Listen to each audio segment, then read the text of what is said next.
Just a couple more, please. I'm sure I Have could they get here all invoked day. their Fifth Amendment right? That's a technical question. I think that's accurate. When you go to the door and you are you willing to speak with us about what's going on? And they say, here's the name and number for our attorney. I mean, I don't know if they actually said that. Physical words Do of you that. know the name? Can you tell us the name of the attorney? That's been widely publicized. I don't have. Any chance that the family thinks he's suicidal? I don't know that I'm comfortable saying that. I think we can. Anything's possible. Can you speak to some of the tactics? I know there's canine units and different things that are going on. Is what you guys are using to search this Sure. area? So we've got 5 that are out there. We've got plus folks. We've had drones in the air. We've got bloodhounds, canines, 4-wheelers, side-by-sides, certainly out there. It's very wet. Who's leading the search? In conjunction with the FBI. We saw airboats being used earlier. Is that part of the investigation as well? They actually, the word airboat is possible. This canal that runs, is that where you saw them right here in this canal? Yeah. So what they did is they started the search kind of in the park area. Certainly most of you are not familiar with this park. It's about 200 acres. And then there's a bridge which crosses over into the Carlton, which is about 25,000 acres. So the initial focus was on the 200 acres here and then spreading out there. Do you have an estimate of how long it would take to search the entire 2,500? I do not, but you can imagine a long time. What else do you need for this to become a criminal investigation? I think we would need official confirmation of a crime. And would you classify this as a grid search? Yeah, I think that's probably fair. This is where he entered. Can you describe the conditions that your teams are in right now? It's muddy. It's roads that are out there basically running along power lines. It's a place that people hike. There are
He'll start back up again, but right, is this not crazy that he's been gone since Tuesday?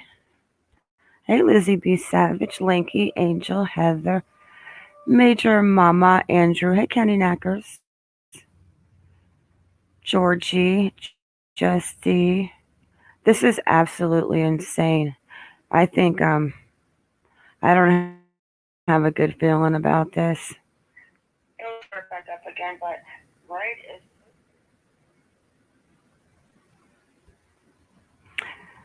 I don't have a good feeling about what Brian is doing. Hello, Leanne. Hey, CJ. Yeah, they keep coming in and out with searching. Oh, hang on a second. Are they back?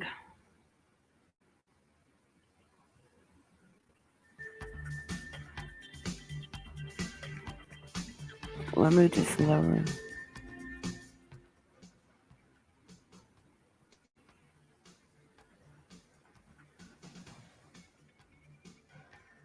This is insane. How many of you guys think that he's in there inflicting some harm on himself?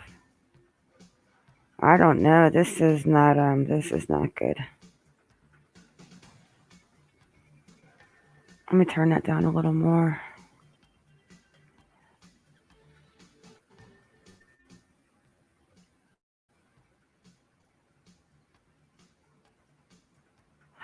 I actually found it. Let's go. I can hear in my ear when they come back. It's like a 20-minute drive from Brian's parents' house right here on Wabasso Avenue.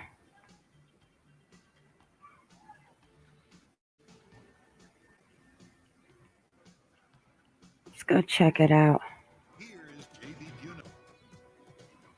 The Gabby Petito Oh, hang on. she's in multiple states pulling their resources together to track down the missing 22-year-old from Northport, Florida. We have the latest, including calls say to finally come forward and speak. Plus, here's JB Buno.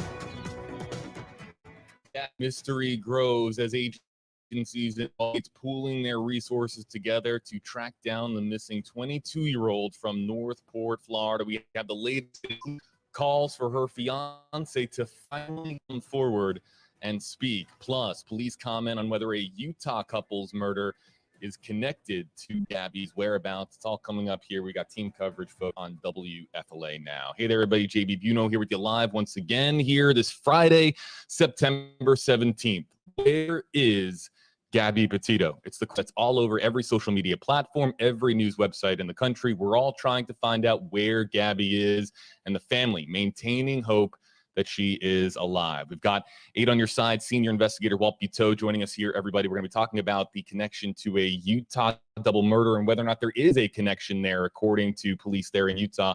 But we're going to start here with Justin Shecker in a moment to get us up to speed with where we are today in the search for Gabby Petito. As a reminder, folks, we want to feature your questions and comments, what you've seen on social media. We're going to, of course, keep things rooted in reality here, but we want to hear from you here in the Facebook Live comment section. You can use hashtag HeyJB, hashtag HeyJustin, hashtag HeyWalt. You see them in the yellow stripes underneath all of our names all around your screen. If you use one of those hashtags, we'll be featuring your comments coming up here in just a few minutes. But Justin, what's the latest here on the search for Gabby Petito? Well, JB, the latest is the fiancé and person of interest, Brian Laundrie, is still not cooperating with investigators. We know this week the Northport Police Department became the lead agency in trying to find Gabby after that white van on your screen from the body cam video, and you found at his parents' home Saturday after she was reported missing. Well, this is going on here in Florida, this kind of a holding pattern, trying to get Brian Laundrie to speak.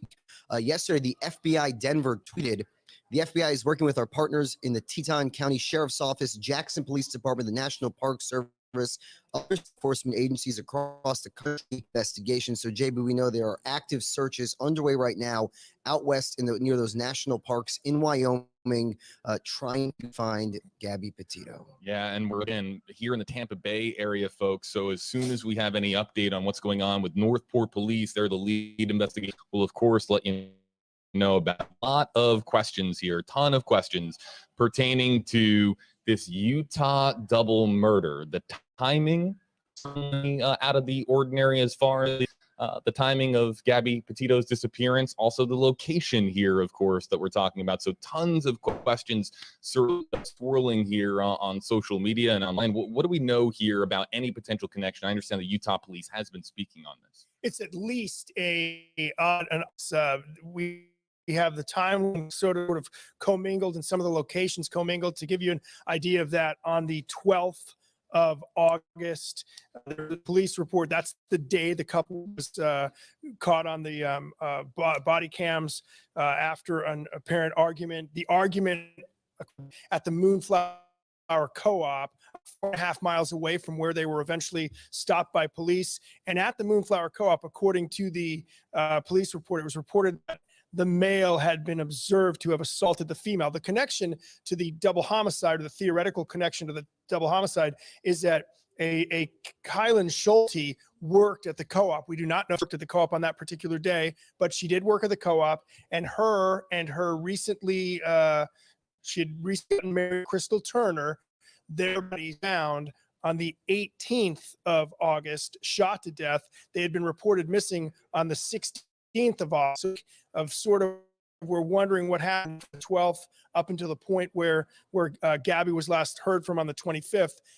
During that week, in this community, very sparsely a tourist attraction at most, during that week, we have these two incidents sort of colliding at one location, the Mayflower Co-op, and the bodies of the two women were found at least in a radius that we think is like a 15-mile radius.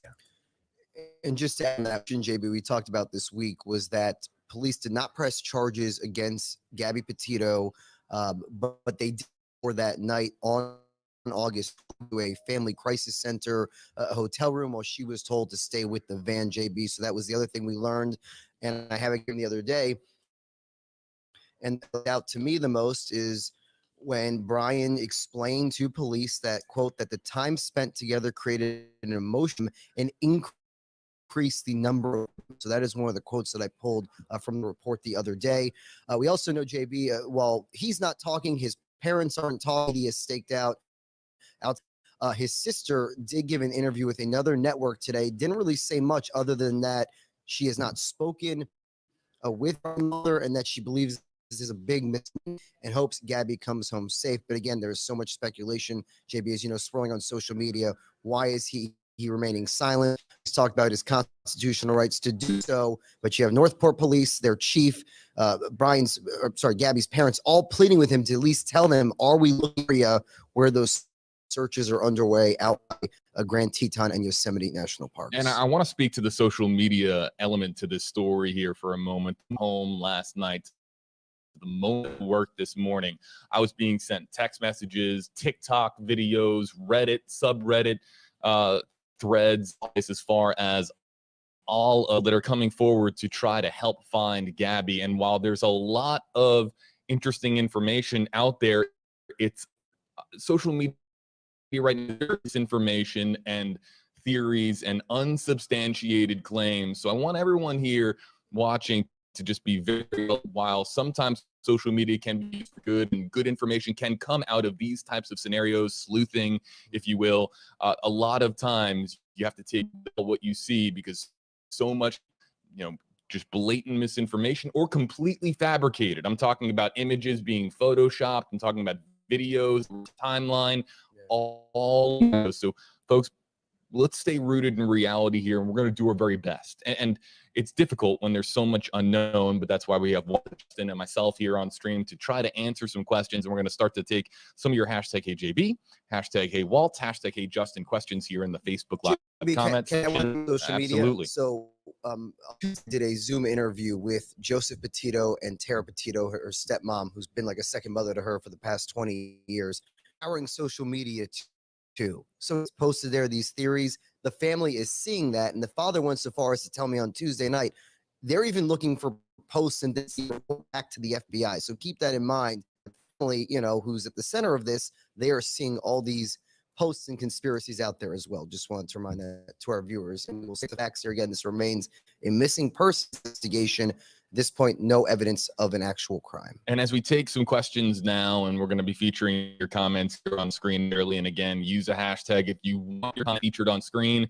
And if you don't want your comment to be featured and your name and your profile picture to be put up on our stream, use a hashtag and we'll let your comment go idle. And there's no way we'll get to every comment and every question, but we'll very much try to do our best here and try to keep the train on the so to speak. So any hashtag HJB comments that I see, for example, that have some wild theory, clearly we're not going to put that up here and keep things some tracks, so to speak. But with so much unknown, it's really easy to get caught up in all of the things that we're about to throw up here on screen. So let's start here.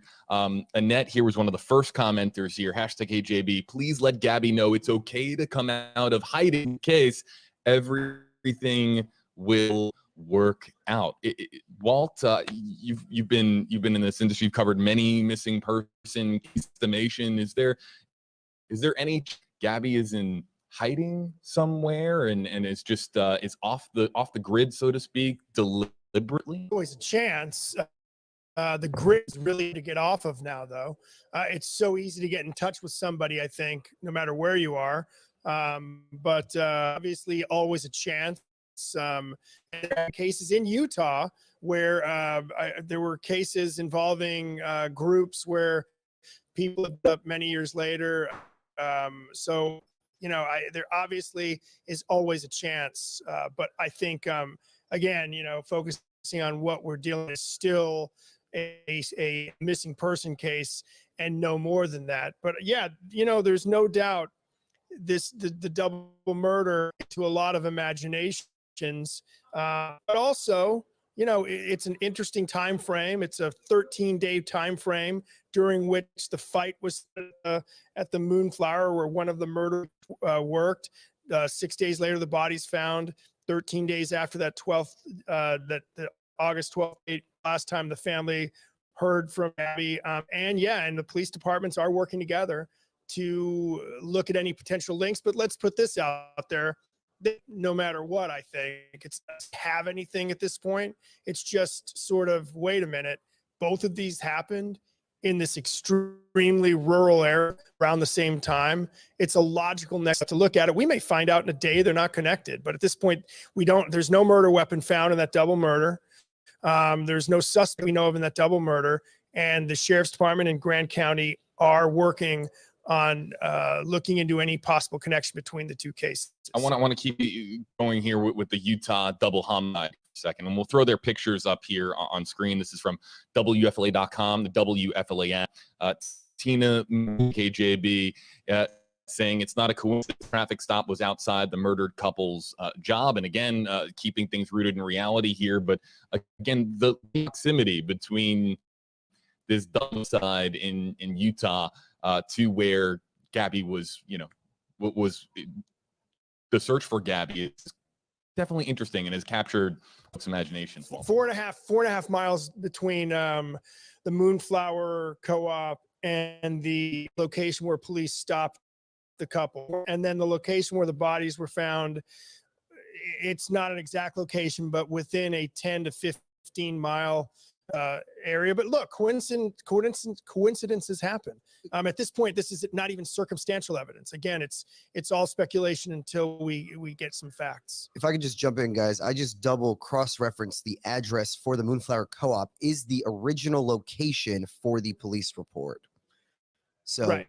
That this was reported there. They were pulled over a few miles Right. after they left in the van, were speeding. But again, the address in the police report, 39 East 100 North Moab, Utah, comes up as the Moonflower Co-op. So that is where they were observed having this argument. It got physical. She's alleged to have slapped him. And again, this just adds initially that the police report, though, did say that the witness, whoever talked to police, reported the male had been observed to have assaulted the female. Charges in that. And another interesting point about all this is that that the couple, the Kylan Schumann on your if I can get that in the right spot.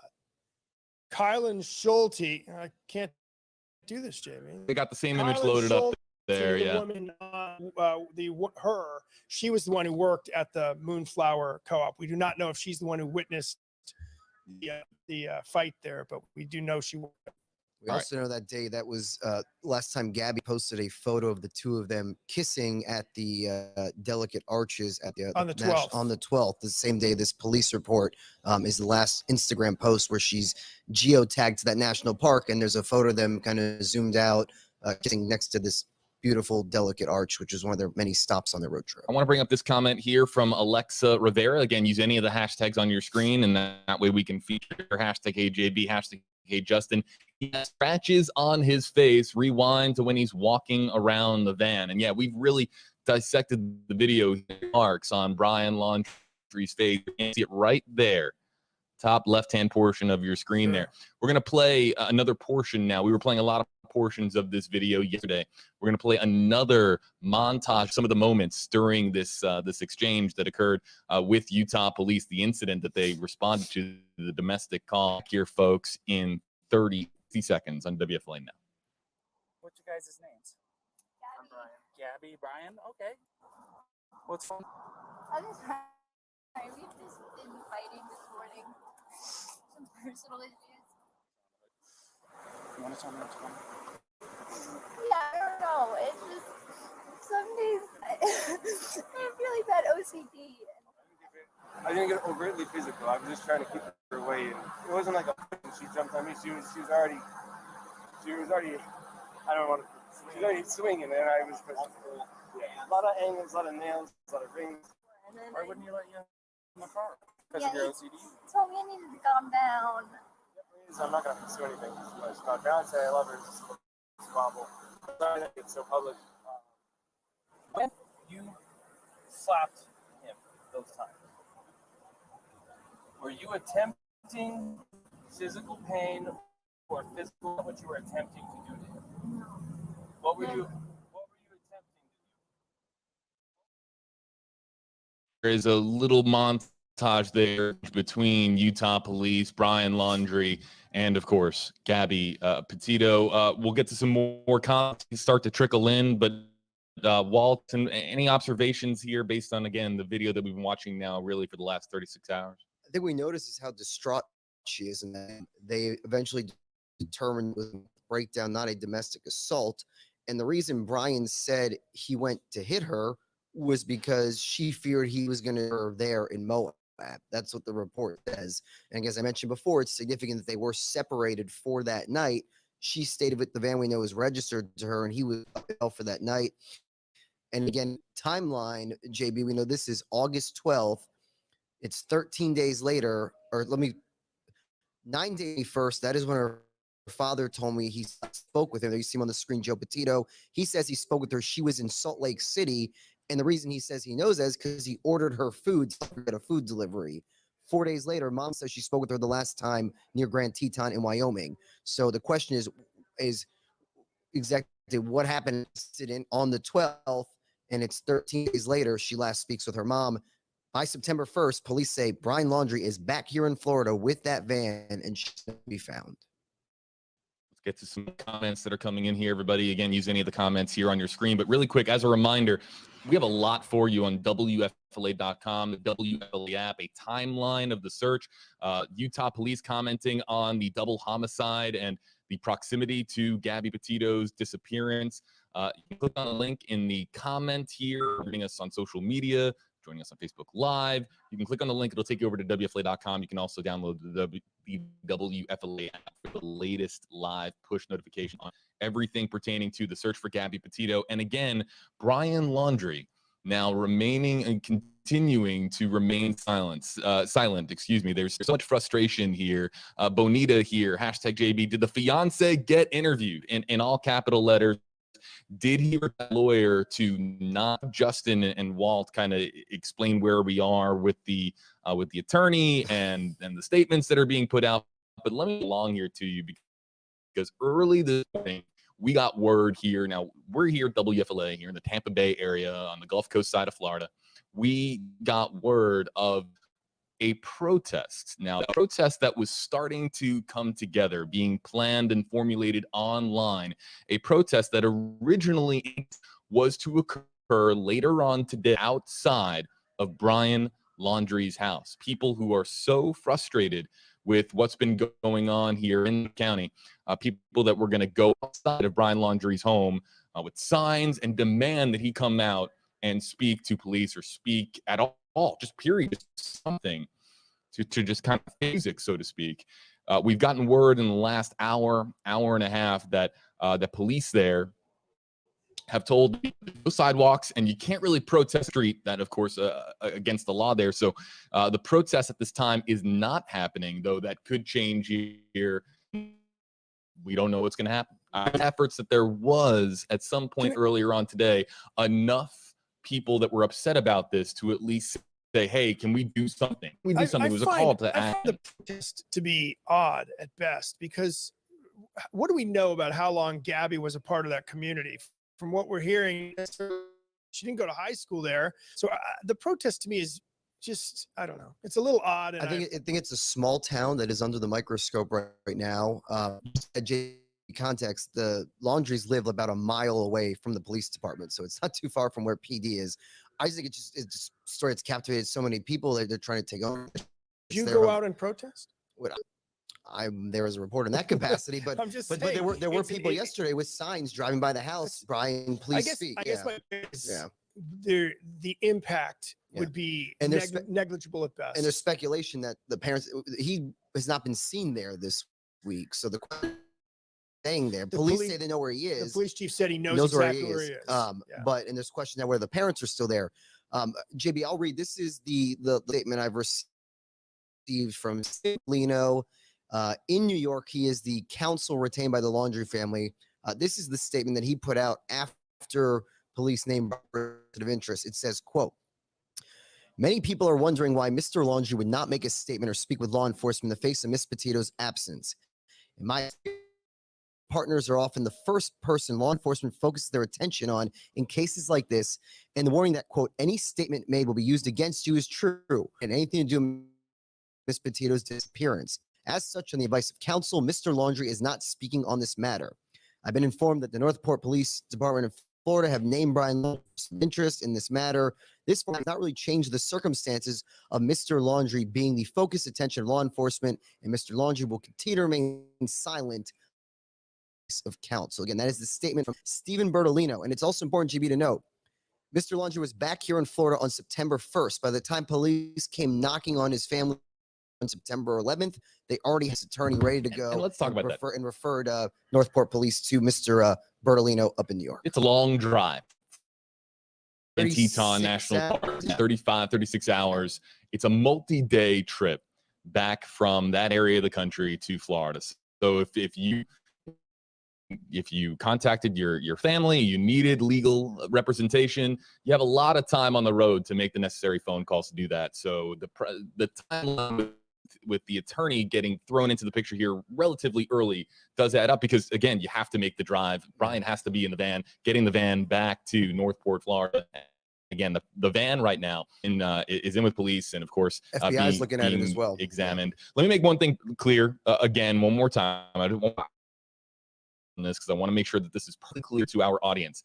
At this time, there is no protest scheduled for this evening outside of Brian Laundrie's home, and police have a protest outside of Brian Laundrie would be prohibited because, of course, that there isn't room there to protest. But it does speak to there being a lot of people in the community that want Brian forward, that are sick of the negative. People across the country. Yeah, people everywhere want this guy to speak. But let's point out though, and I think the chief said in his constitutional rights not talking. It is. He's a person of interest. The fact that he's not talking doesn't surprise me as much as the timeline for the drive. 4 or 5 days, whatever you did, 3 or 4 days. The parents, Gabby's parents, aren't alerted somehow that Gabby's not with them. That's alarming. That the family know that Gabby wasn't with him, or did they just find out when he got home? All those things are things we want to know. But again, he has a complete not talk, protests or not. And I think most attorneys would more than likely advise him not to talk at this point, because what he says, he than a missing persons case. They're going to start with a tight circle and they're going to look at him first. So it makes sense that he even if it's frustrating. Also, I'd like to read. This is we heard a press conference in New York from Rick Stafford, the attorney who is the family spokesman. I'm just read. This is the letter from Gabby's parents to Christopher and Roberta Laundrie. They were supposed to be their in-laws. This parents. These are families that were getting married. He proposed to her. So this is the letter. This is what was read yesterday. Quote: "We are writing this letter to ask you help find our beautiful daughter. We are going through a difficult time. Your instinct is strong. We ask you to put yourselves in our shoes. We haven't been able to sleep or eat. Our lives are falling apart. We believe you location where Brian left Gabby. We beg you to tell us, as a parent, how could you let us go through this pain and not help us? As a parent, how could you put Gabby's sisters through this? Gabby, for over a year, she was going to be your daughter-in-law. How can you keep her location hidden? You were both at Jim and Nicole's house. Your Gabby got engaged together. Please, if you or your family has any decency left, please tell us where Gabby is located. Tell us if we're even looking in the right place. All we want is Gabby home. Please help make this happen." It's signed her parents, Nicole, Jim Schmidt, and Joe and Tara Petito. Again, that is the letter from their attorney, their spokesperson, pleading with Brian Laundrie's parents to cooperate. So we have the comment here from Sandra on the center of our screen. Shouldn't his lawyer be speaking? That's what a lawyer did. And statements are trickling out here and there. But let's make something clear. We have two sets of parents here in completely different worlds right now with what they are dealing with. We have the parents, of course, for Brian Laundrie, who, let's be real, they are protecting their son. They are doing what they can to protect their son. Meaning parents for Gabby Petito that are doing everything that they can to find their daughter. So we have two sets of parents here, and there's really, as we understand it, there hasn't been communication between other than the statement that Justin just read. Really quickly here, folks, want to play back. I was referencing earlier that folks in Northport, Florida, where Gabby is there, they want Brian Laundrie to come forward. He's the one we spoke to last night. Here's a clip of some folks going around the neighborhood here with signs, trying to get enough momentum Brian Laundrie to find and tell us what exactly has happened to Gabby Petito. I feel like we should be doing something. I We're feel not in like Utah or Wyoming, but I feel like Northport gets together as a community and at least support Gabby. That was just some of the folks that are just trying to, they can. And again, the entire world, as far as media and cameras, they're all descending there on Northport. Brian.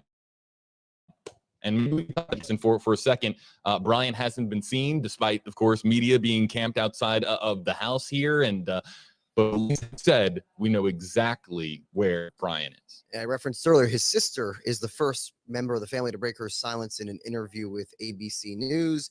She didn't say much, says she hopes Gabby's safe, says this is a misunderstanding, and she says she hasn't spoken to her brother Brian since this all became a major national news story. So that is a little we're getting. I read you the statement a few moments ago from Bertolino, the attorney, maintaining he's going to keep his invoking his constitutional rights to not speak on this.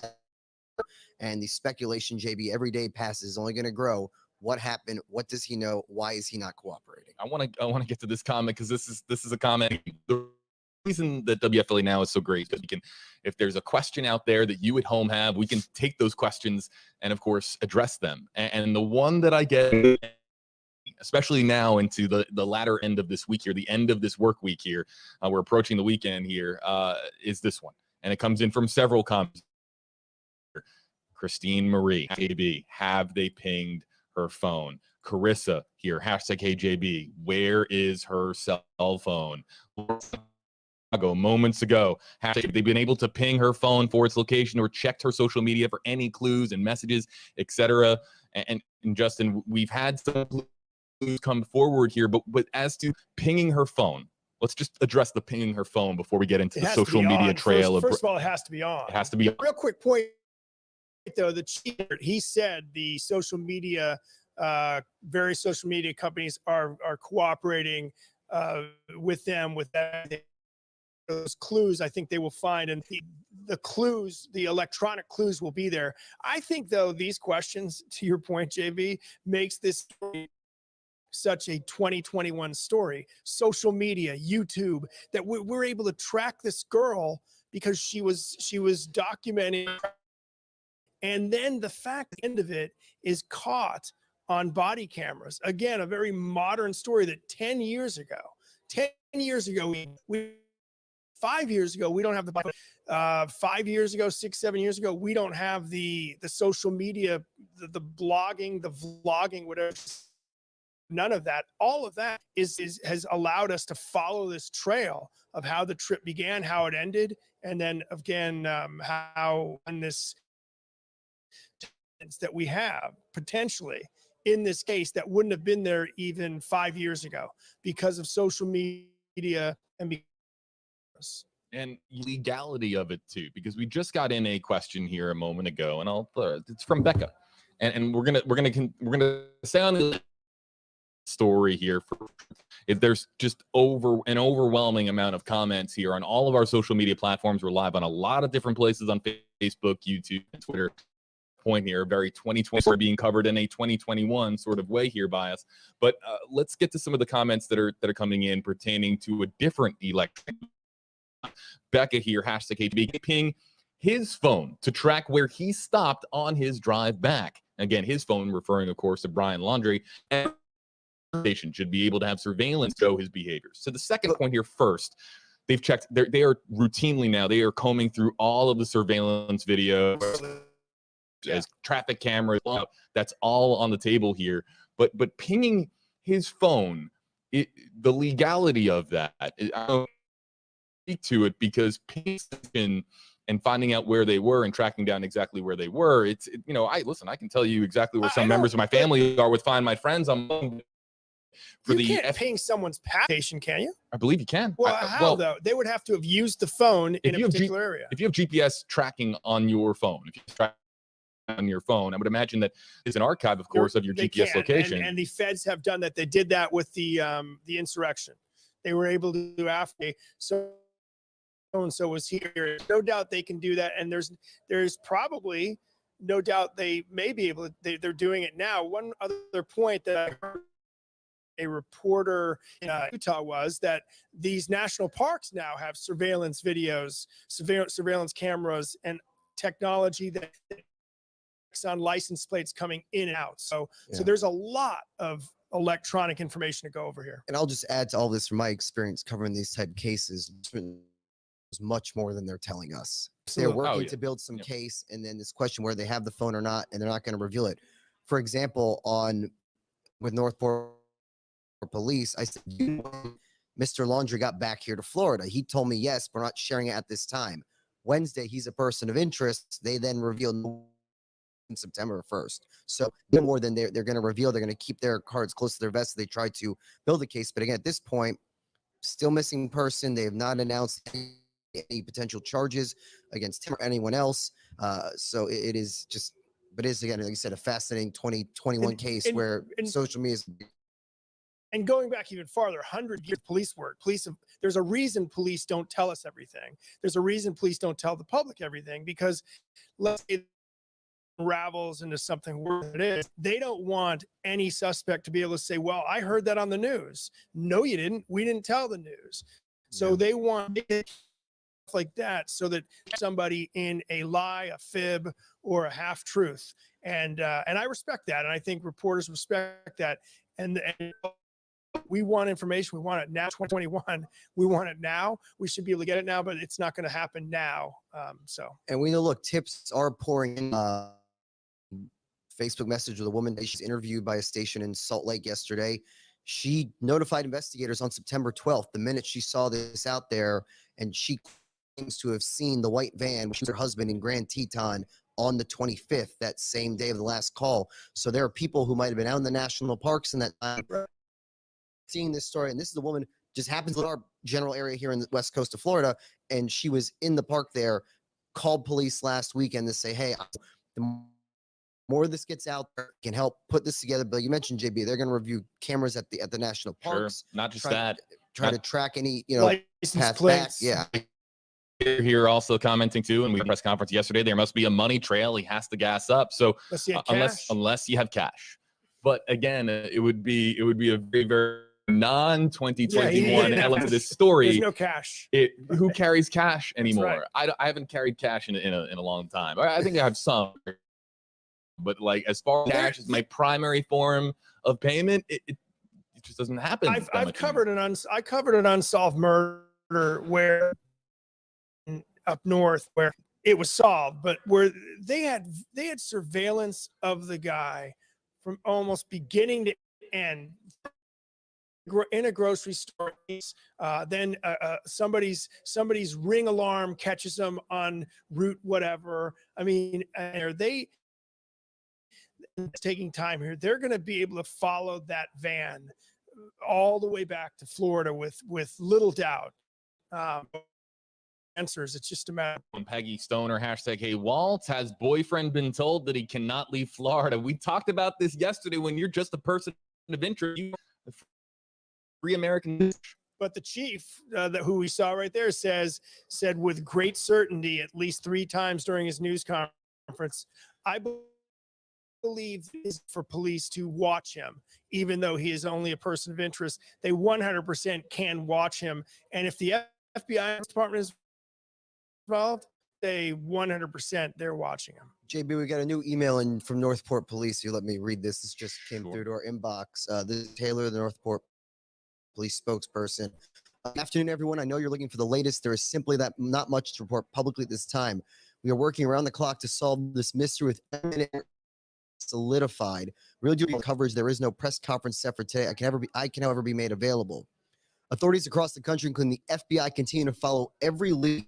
I can confirm that law enforcement has touched base with a sister of Brian Laundrie. It is my understanding that nothing of substance has been shared. Brian has still not spoken to us. This is as of 7 p.m. today on Friday, 6 days after family reported her missing. What I can offer this time is a brief interview to Petito. His thoughts are ours. There's a YouTube link to that.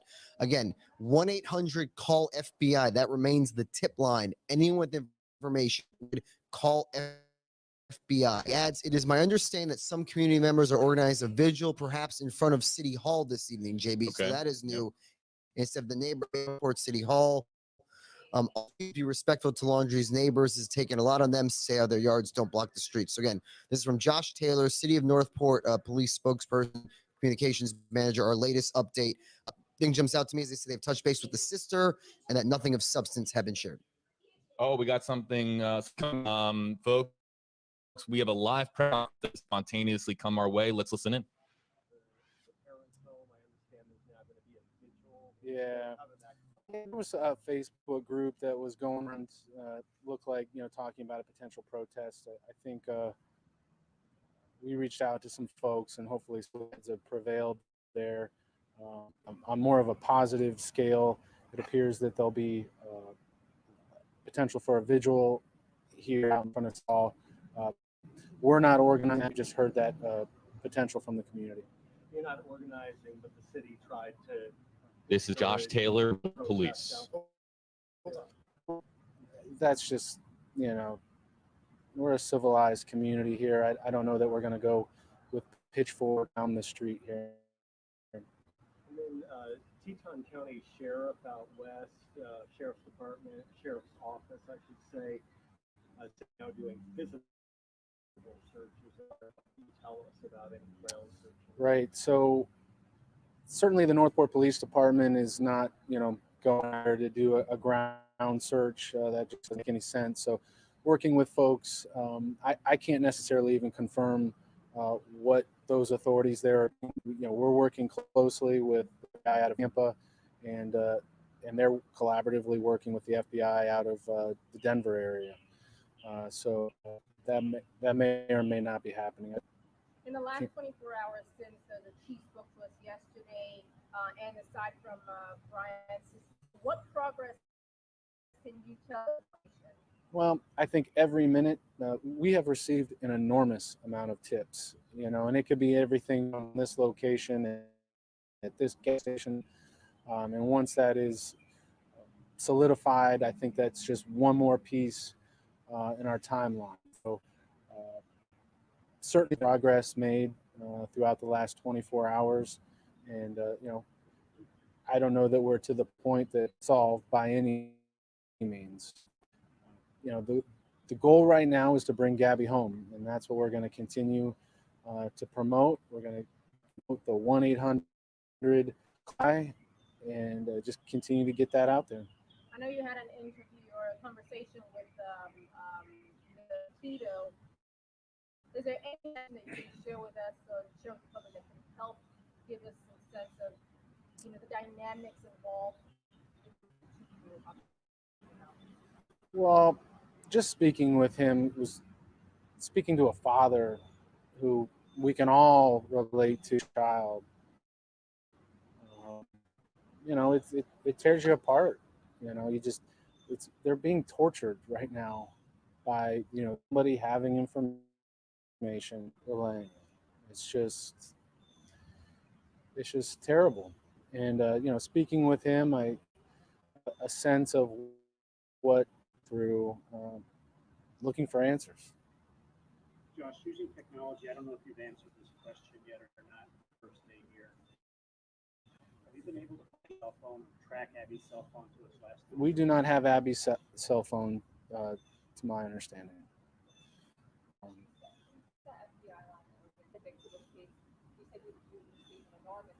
Yeah. I am saying more than 1,000 tips. It is it's the vast majority of them are not helpful, but it's those nuggets, it's those little pieces in there that might be somebody who, obviously that vehicle drove a couple thousand miles back here to Northport. It did that in one tank of gas. What can you say about the possible connection, homicide? Yeah, a lot of questions that I continue to ask those questions. Nothing has been ruled out. However, I have heard of no definitive connections between those two crimes.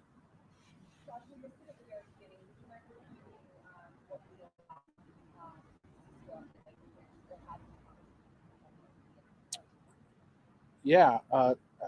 Bottom line, the sister apparently went on media somewhere and said that she has been communicating with police. What I'll say is I had to go look into that and figure that one out. And to my understanding,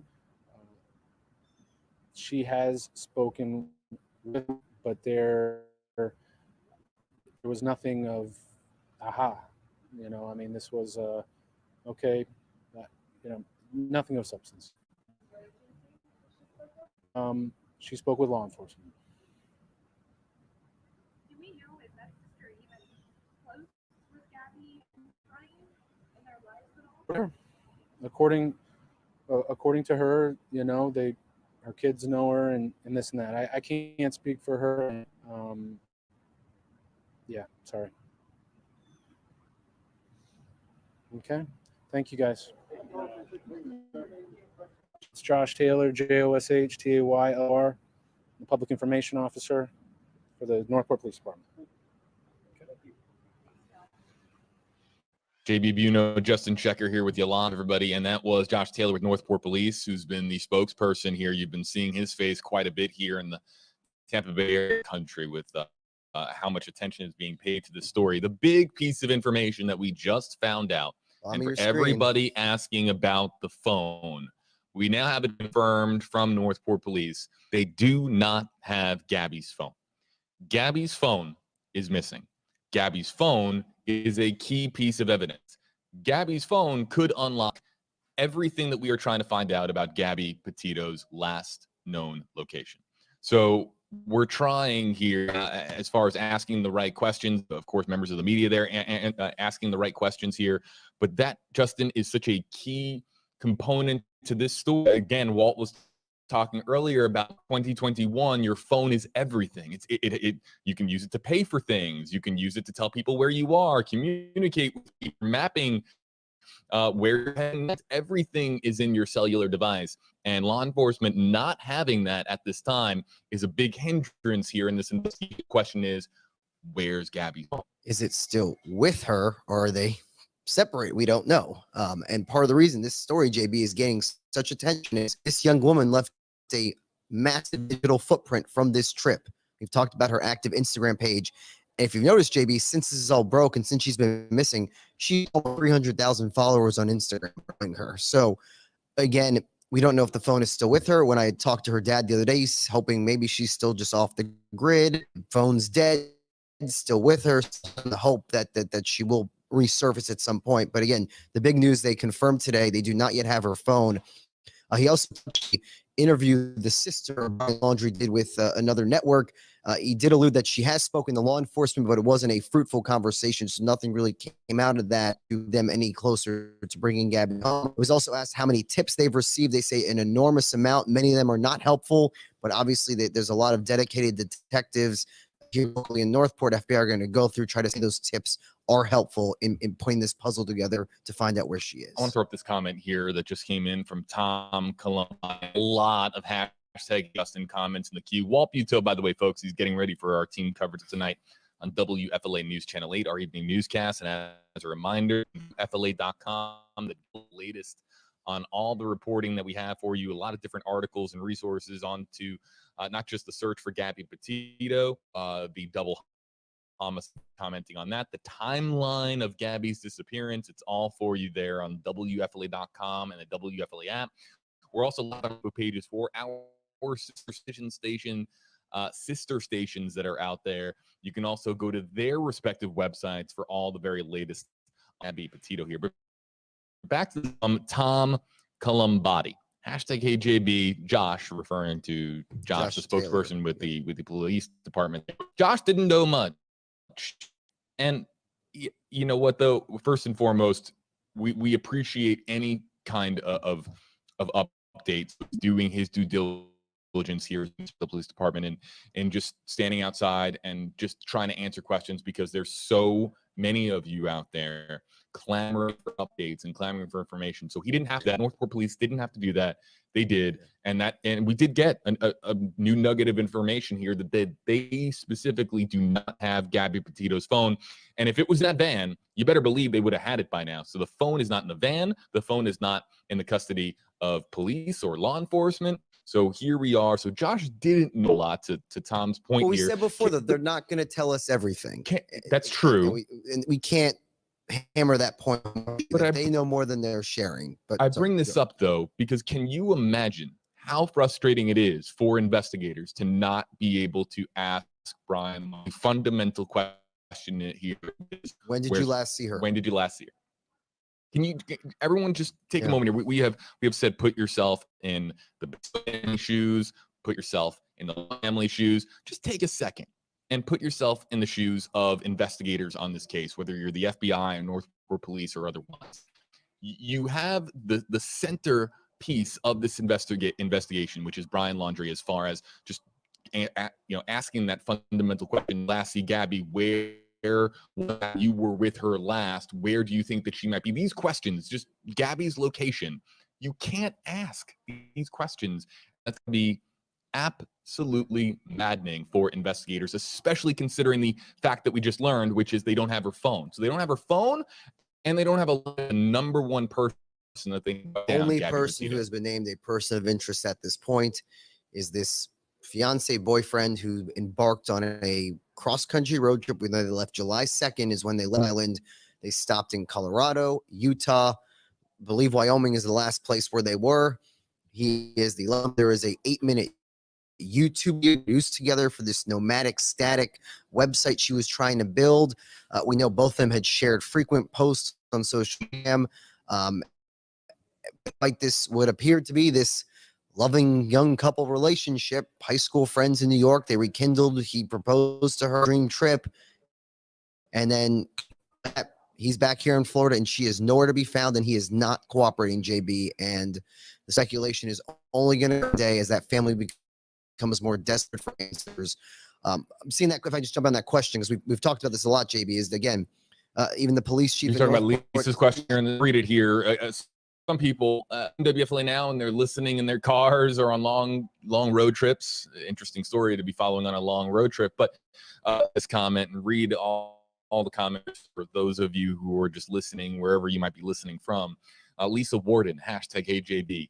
Why can't police force him to come in and tell what he knows? And the key word here is force. Why can't they force Brian Laundrie to come in and answer questions? And the reason is because we live in such a great country where you are free as an American citizen. You have the freedoms that you enjoy every single day, and one of them is to speak and to, of course, have a legal rescue and to be able to hire an attorney and to be counseled by your legal counsel. So the reason, Justin, is that they can't just handcuff Brian when they don't have grounds to charge him with any crime. Even if they listed him as a suspect, I very, very hairy, but handcuff the guy, bring him into your police department and force him to answer questions. He can invoke his constitutional right to remain silent. I believe our colleague Jeff Patterson did a report last night on why there's a difference between naming him a suspect versus person of interest. So I believe that story is on WFLA.com. Jeff Patterson, that distinction at this point. So that is one thing that keeps coming up, is why they can't just force him in to speak. I'm pretty, I won't say shocked, JB, but amazed that the sister did give that interview with ABC News, because you have the parents not saying a word. You have these statements from Bertolino saying he's not talking. So it did surprise me a little bit that the sister did go public today, and that Josh Taylor confirmed in the email that they did speak to her and that she just really wasn't helpful at all. Again, her words saying it's a big misunderstanding, which, again, you see the statements from Gabby's family, just how irate they are. They were supposed to be their in-laws, married, and now their daughter's off the grid, and that family is not cooperating whatsoever. I believe the statement says if decency left, they would come forward and call their son to talk, or at least have them go in to speak, because what did Brian say when he pulled back with the van? And this young woman who had been living with them, had been 2 years engaged, was not there. When the first question, the parents said, Brian, where's Gabby? And who knows what that conversation was. Parents know. Brian's something. Know something. Yeah. And again, Brian Laundrie is a person of interest, and can't force him to come in and answer questions. He has invoked his constitutional right, of course, to remain silent, and is a major hindrance in this situation. I want to talk about something else here. We got some more comments coming up here in the queue, but we're getting now, and I hope I'm not alone here by saying this is obvious. I'm stating the obvious when I say this, but there's a pit in my stomach, because every day that I wake up, this becomes that we're getting to an outcome that we all want. And we're getting now to a point now, we've been talking about this story now for the last or more, and it's Friday, right? Today's Friday. It's just all the days have blurred together here. Monday night at 11 was the first time I reported on this on the air. And over the weekend, I went down there with Northport Police. Monday is also when her mother, Nicole Schmidt, and her stepfather gave that emotional press conference up in New York. Next day, the Tuesday, that is when I interview with her father, Joseph Petito, and the stepmom, and they've been making the rounds, JB. I've seen him this week on this Cuomo show on CNN. They've spoken with our national broadcast News Nation. They've been on those broadcasts as well. And really what me Tuesday night is, you hope here that she is just out there off the grid, that she's lost. And until he's told otherwise, he wants to believe that. But he also said in that interview Tuesday night, Jay, he is not naive with the facts and the circumstances here. Like you mentioned, with each passing day, now more than 3 weeks since she last spoke with her mother, that potentially could not end well. But again, much hope and prayer coming in from across the country. Obviously, we talked about this possible vigil tonight at the City Hall. Let's talk about the vigil. Good. Northport is this is more attention that town's probably gotten in a long time. At least in my 2 years in Florida here, I don't think we've honed in on Northport as much as we are right now. Folks, people live there. Yeah, but it's the biggest town in the Tampa Bay area, south of Sarasota, and it's your typical Florida town with attention. We will make the detail available to folks on WFLA.com. The WFLA app is where, of course, all of our stories are living right now, as far as stories you can read for yourself. But any news that we on the vigil will be on WFLA.com and the WFLA Again, app. City Hall is what police are saying. So if anyone is going to go, not the Laundrie family home. You have some details on the. Okay, we have the vigil.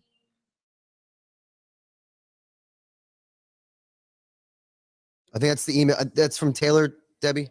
We went. Thank you. The email I read earlier from again Staying in touch with our newsroom here, folks. So yeah, the vigil is going to be emotional tonight because we do because of the and the frustration. The vigil tonight is going to be fascinating, and we'll try to, of course, provide you with the coverage that we can of itself. And I don't know what that's going to look like just yet because we want to be respectful, but at the same time, this is still a major news story, and so the vigil itself is part. We don't know if any of her family is going to be. Her father, who lives in Vero Beach, was in town yesterday. We heard that emotional plea at the press conference. JB, there he is, right there. Mr. Petito has gone back to Vero Beach, but I think the video our assignment desk was referring to, JB, is that Northport did a recorded interview yesterday about this with Joseph Petito that was also in the email. Like I said, I had the chance to speak with him and his wife on Tuesday night, and not much has really changed except that the fiance is still not talking, still don't know where their daughter is, and they are praying, holding on to hope that some break will come soon in this case. Yeah, and I know we're in our audience in a lot of differences right now. And to our YouTube audience, the comments scroll through really fast here on YouTube. I can't read through, but there's hundreds, if not thousands of them that are populating here on my screen. I see people like John and Richard and Anastasia. So we're live in a lot of places, and we're trying to of your comments here. 8 on your sides, Justin Checker, JB Buno here with you live on WFLA Now. Again, use hashtag HJB, hashtag HJustin, and we'll feature on screen. Stephanie Newburn here. She's been very, very patient in trying to get her comment up here on screen, and we'll take Stephanie's comment now. Hashtag HJB, hashtag questions here. We'll go through them. Good question. Have the police looked at Gabby's computer for potential footage from days after her parents last spoke to her, or for strange Google searches? Was the van cleaned out? Does the police have probable cause to do a home search? So let's make this clear. From the Petito family side, of course, the Petito family is going to offer everything they can to make as much evidence available.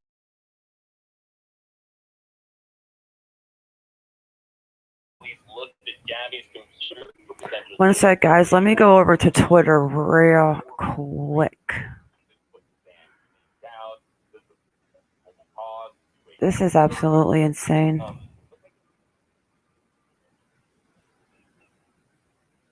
Absolutely crazy. What was it, ABC?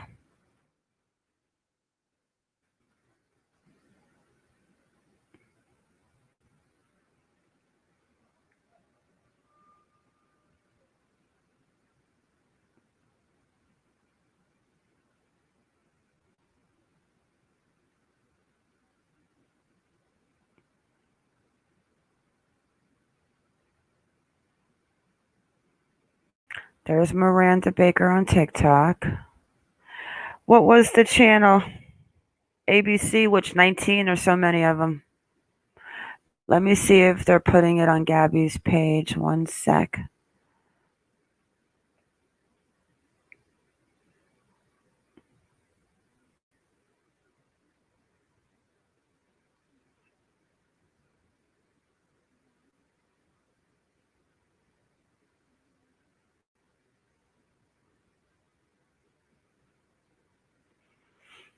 I do not see ABC News. One second, guys. A police search, which we know is looking for Brian.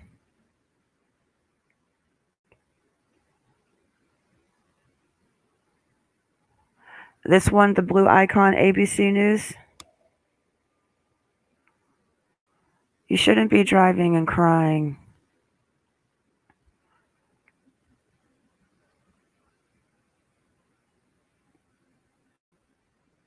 This one, ABC, or let me go back to Gabby Petito's page real quick.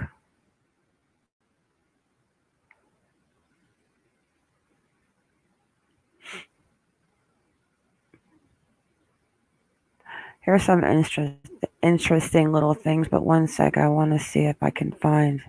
This one says, if I ever go missing, don't call the police, call the true crime kids on Instagram and TikTok.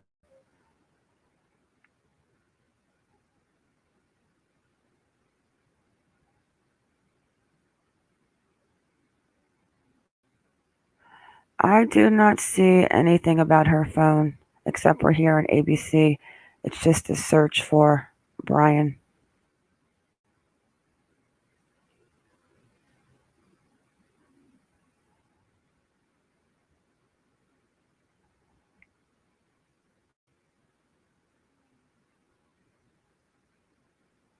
I don't see it. Can someone drop it or can someone email it? Matt, I'm looking for the ABC where they're saying that they have access to Gabby and Brian's phone.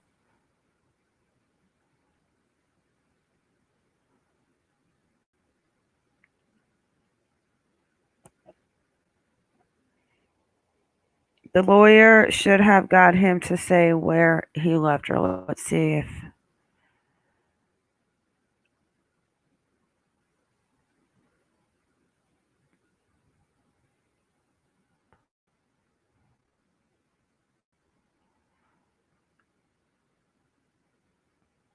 So if any of you guys know...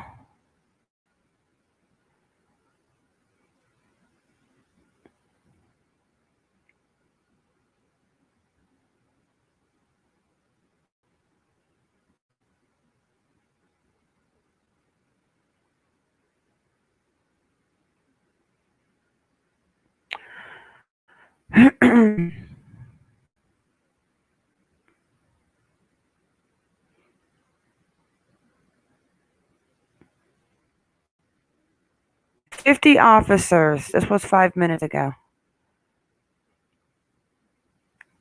Well, maybe 20 minutes ago. So here's a man who's not wanted for anything, and he's not a... But he's they have 50 officers trying to find him. Yeah, that's not scary.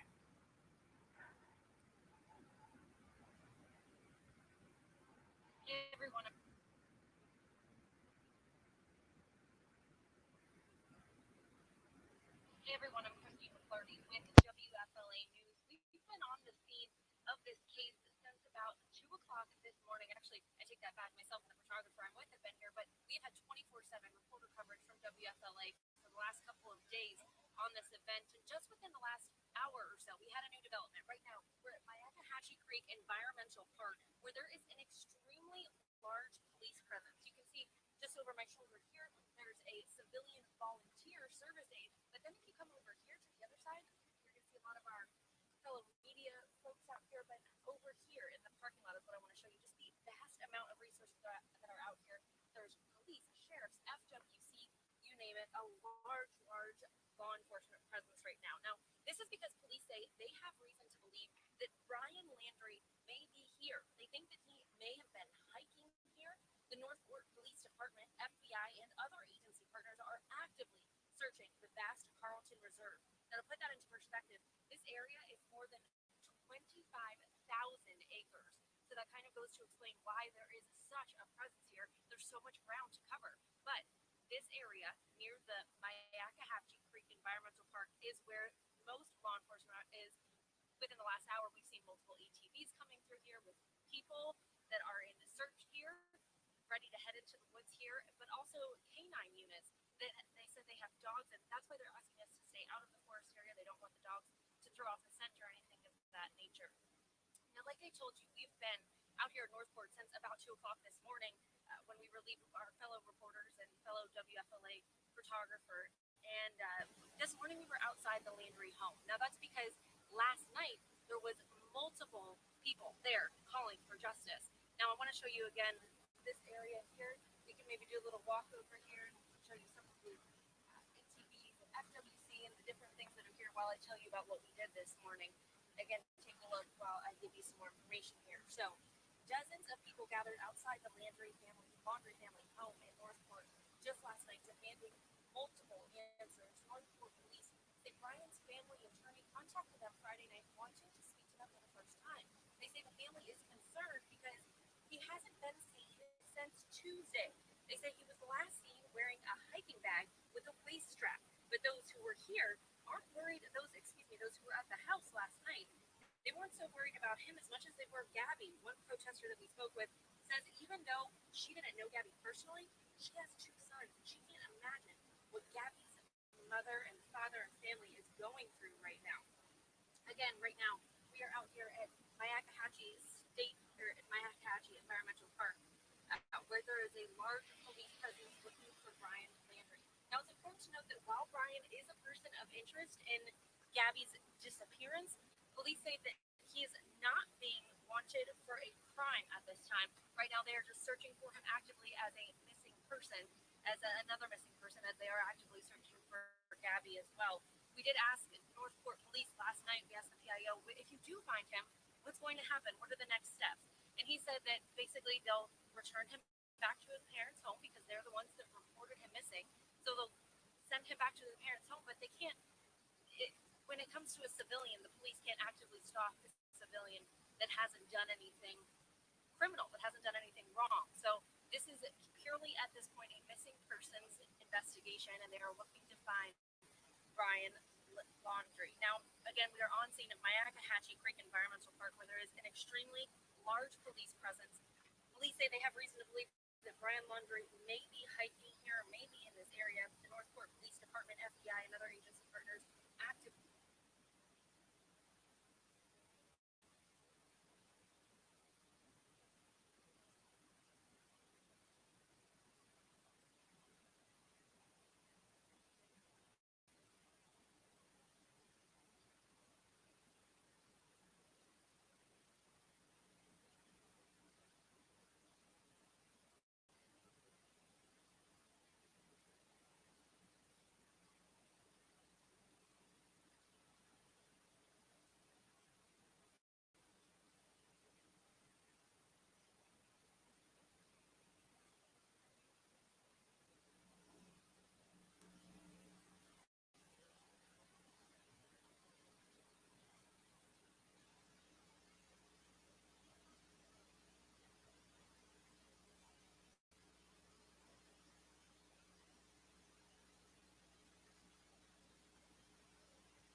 All right, can you guys hear me? Yeah, I was actually. You didn't hear me say. Yeah, I thought I said be right back. You cannot make it up. This is the letter from Gabby's family's lawyer that I was saying earlier. The one line. All of Gabby's family want the world to know that Brian is not missing. He is hiding. Gabby is missing.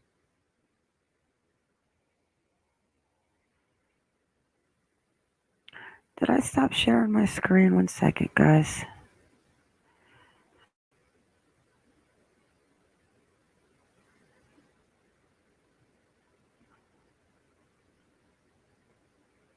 I was trying to find two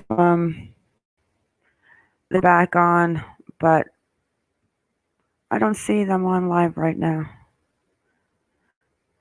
I see a Spanish recap. So here's the letter. I think Independent or somebody was saying earlier. It came from the lawyer Stafford. Line. All of Gabby's family want the world to know that Brian is not missing. Gabby is missing.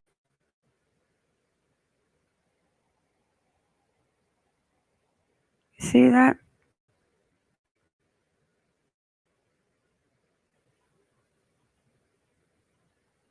That's it.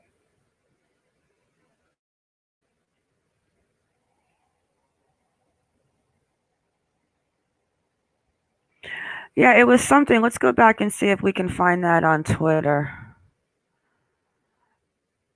Let me refresh the Gabby page because I do not see. I see ABC, but there's like ABC 19 news. So let's go on to the late. Let's see if the top real fast if something's. Okay, yeah, see that's the girl at the bus stop. Let's go to the latest.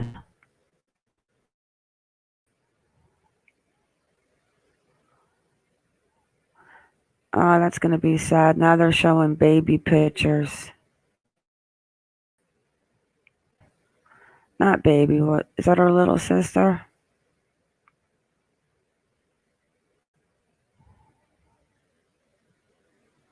So that's her on the left. Oh, that's sad.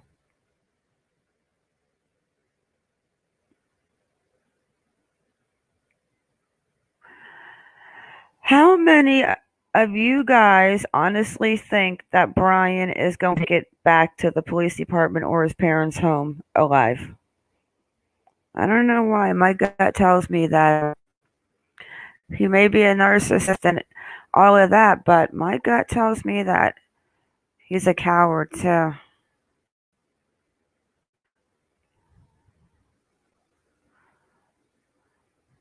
Let's see what these are real quick.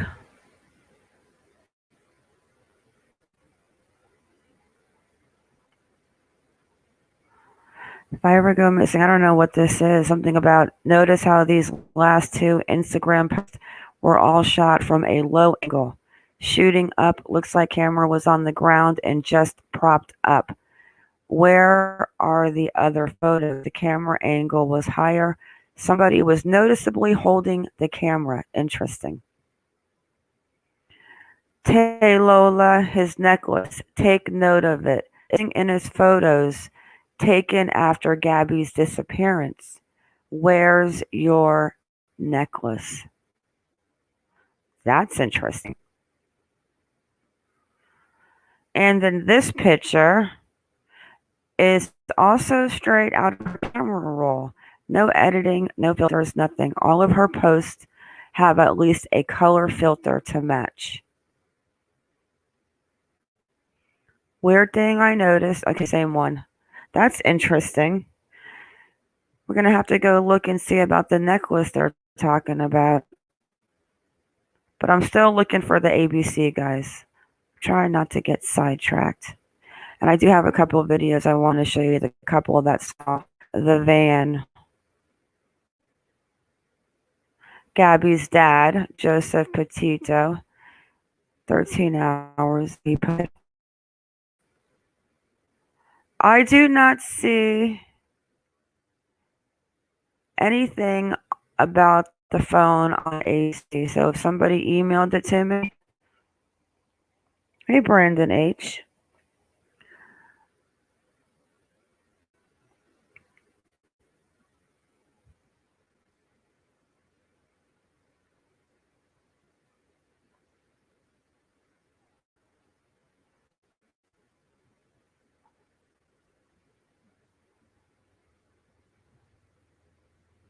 Yeah, so I'm back in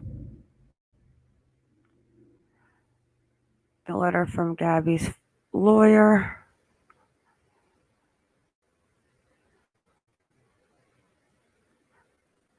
Gabby's father again, the Northport police.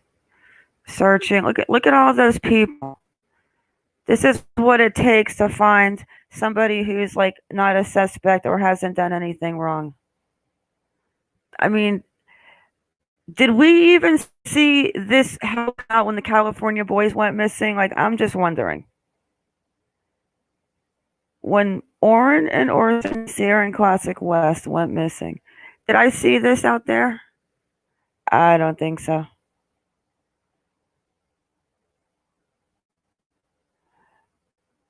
Gage Goulding.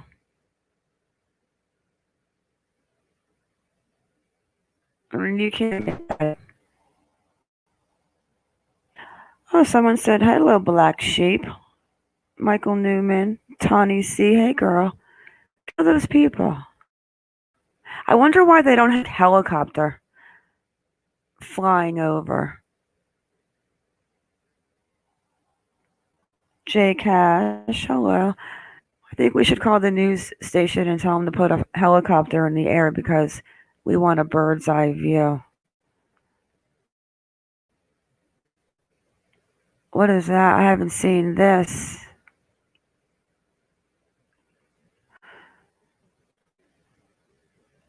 I have to look at this.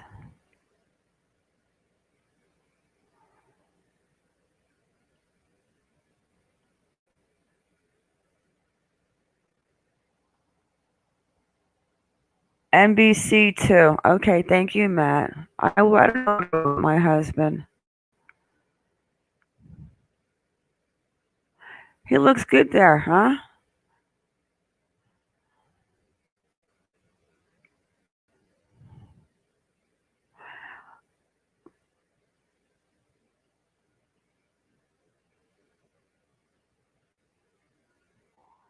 I don't know why he just gives me the heebie-jeebies. Like, he honestly makes me think I need to go like take a shower, rub some hydrocortisone cream on. All right, let me go back and look at what Matt said. NBC2.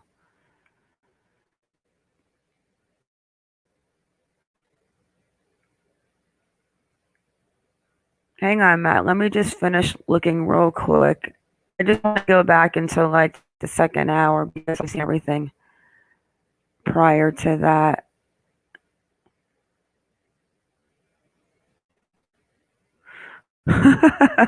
Spice Girl said, gosh, I hope they catch Brian Laundrie's cowardly ASS before he does himself. And I have to agree with that.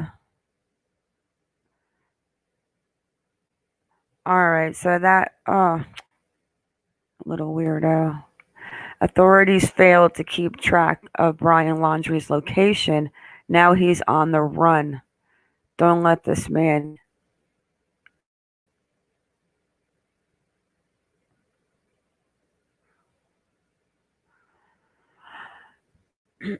All right, let me look for. I've seen all this. There's nothing new here. What is this, though? Oh, wait a second. This is new. Well, not yours. This is new to me. It says, please share. Neighbors' ring cameras seem to catch Brian walking behind his home near a wooded area before police arrived. He was even barefoot, like we have seen similar pants, Gabby Petito. Let me save this so we can just look at this. Has anyone seen this? I haven't seen this.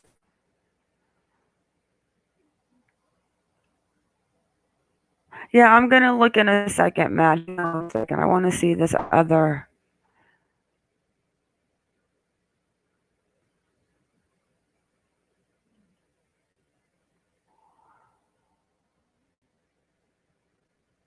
Matt, you know that I move slow. I'm like a.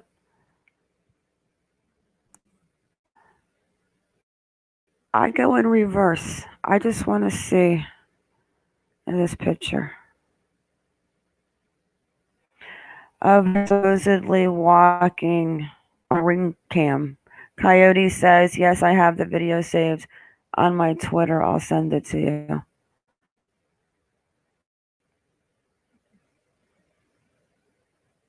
I don't see a backpack though with a belt around it.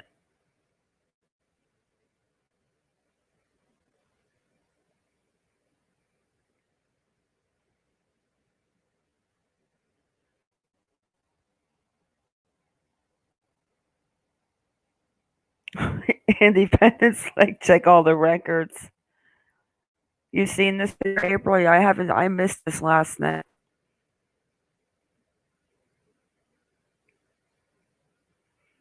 Yeah, you're. I don't know.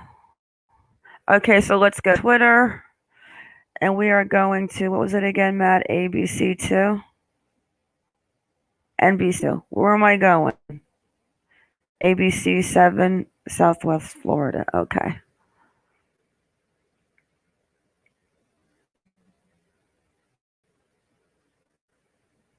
All right, we're going to. You guys know that I'm not good at this social media. ABC7. And I'm trying to find this. Southwest Florida.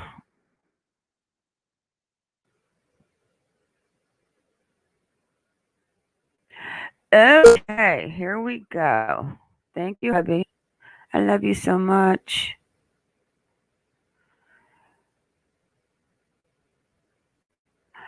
Northport police confirmed they now have cell phone tracking access for Gabby's phone and Brian's phone. They are hoping to provide clues about where both been and where both are now.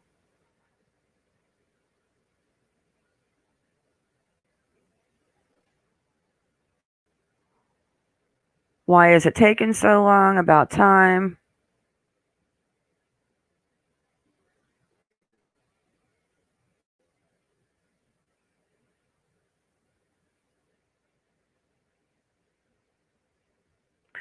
You know, it took a while to have the phone company give you records that you need. I mean, you have to have what? Probably a warrant or something. It's not that easy in Florida. Baba Yaga said it's him, the same peanut head, bald, same stature, same patchy ass chin strap beard, same neighborhood. Yep, that's them. So that's the new info.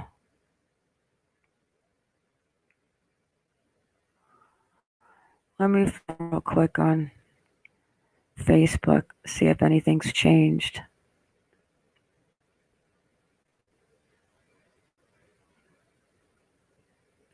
Did you guys see the videos with Gabby's aunt and Gabby's cousin? Hi, Indica. Me so brutal. Hello. Did you see that article with her aunt? Yeah, I know, Matt, but some people may not have seen it. There's been a lot going on. I mean, some people are just glued to the live coverage. I thought it was kind of interesting.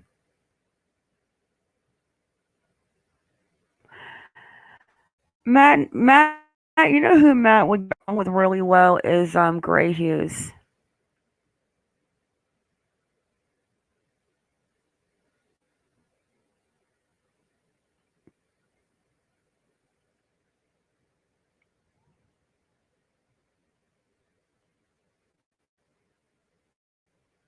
This is his house right here.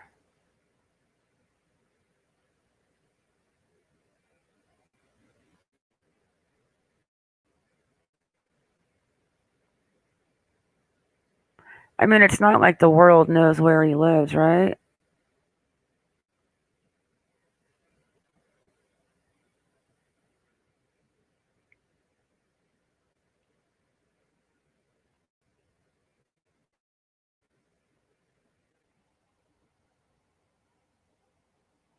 Oh, hubby, I got you.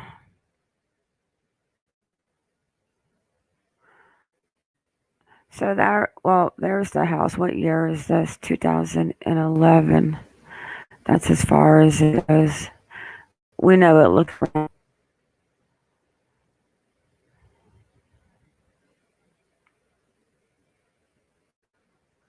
See if we can pin this.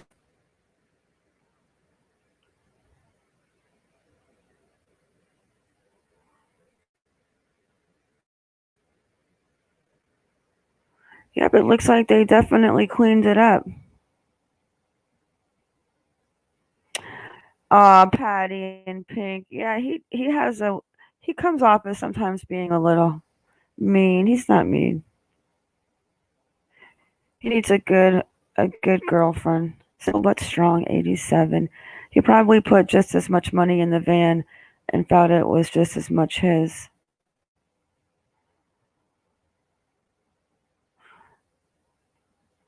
Let's go see what Megan Myers is doing.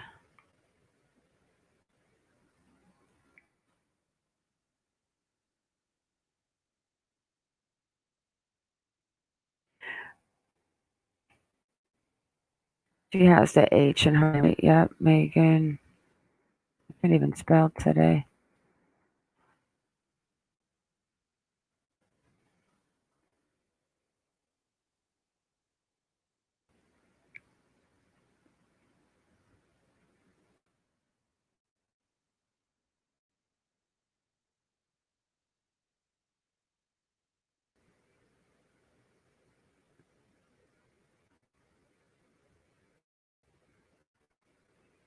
I don't think this is the same one.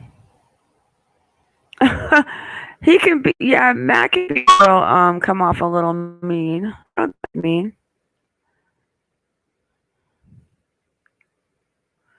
He needs a girlfriend.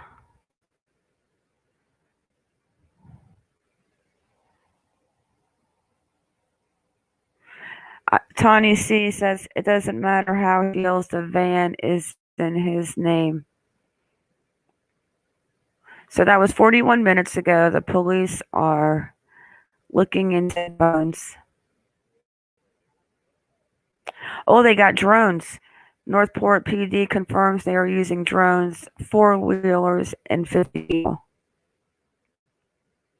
He has backpack, and this is where he was coming. Adds, they have a crime. We are looking for somebody. That's it. Okay.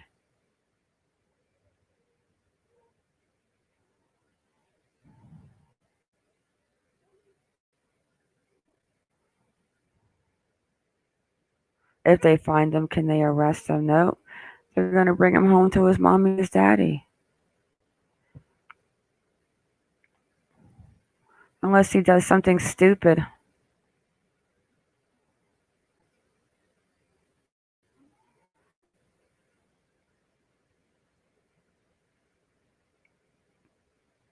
Let's go see what they're saying. Nothing for 3 hours. Sadistic Biscuit. They're both victims in ways. I don't know how he's a victim.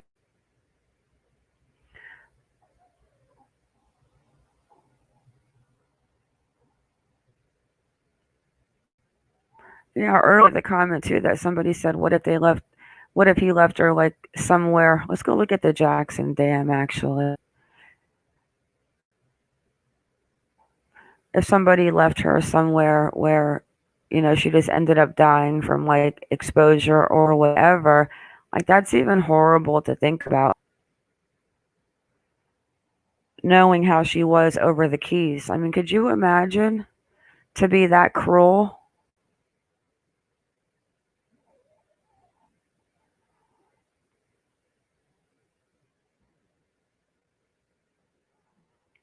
And then the couple that saw the van. I've watched all of these, but I thought that the couple that saw in Teton was kind of an interesting interview.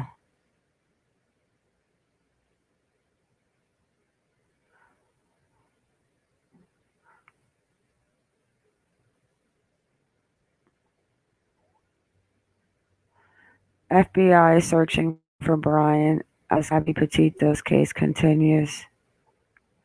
Yeah, the FBI is looking for him too because he's not a person that really is going to be arrested. I honestly think that they're afraid that he does hurt himself, that they're never going to find Gabby.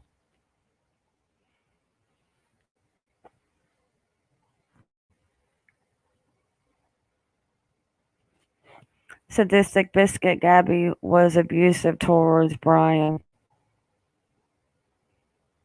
It was Gabby covered in scratches. It was Brian.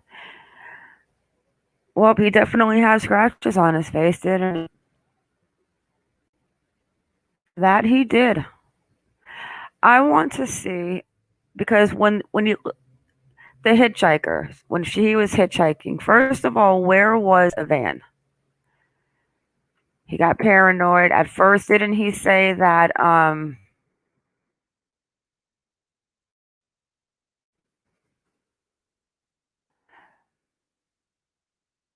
where was that at?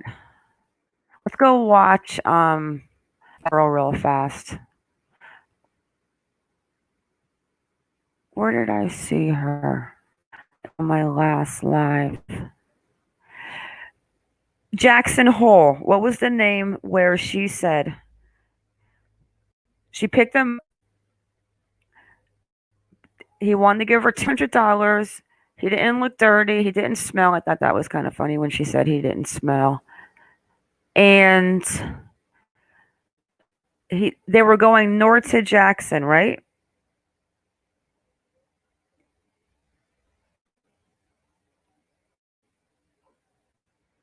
And then he got out of the car.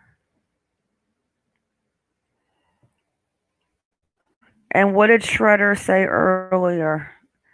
Her sister was hiking where? I thought she said it was the Jackson Dam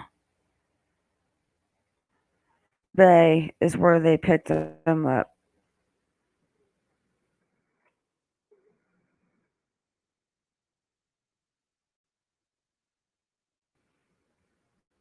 So by the campground, the village, or really does it not matter?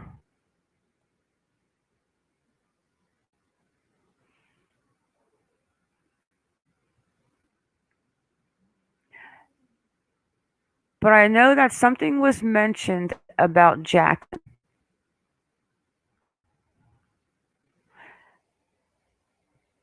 Shredder, there you are, Shredder. Jackson Hole. Okay. I knew it was something about Jackson.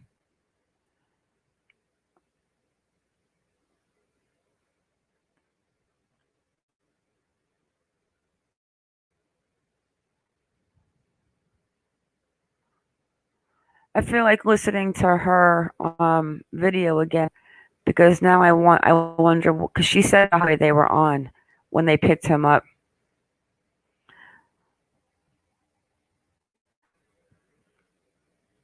And I don't think there's highways out here. I mean, it looks like Highway 287, which is John D. Rockefeller Jr. Parkway. I'm sure there's other roads.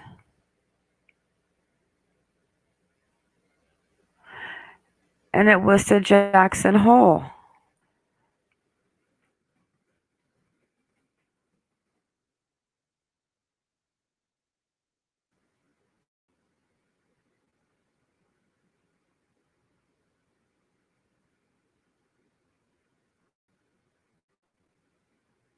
"54 minutes."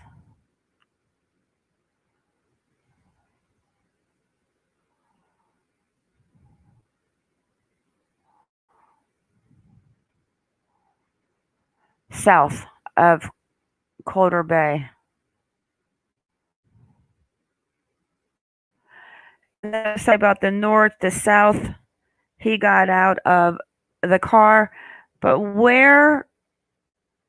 Let's go ahead and put Teton on here. I'm curious. And I'm not even going to put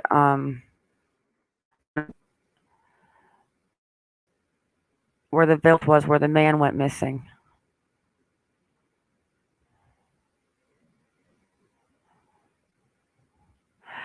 So that's actually down by Jackson.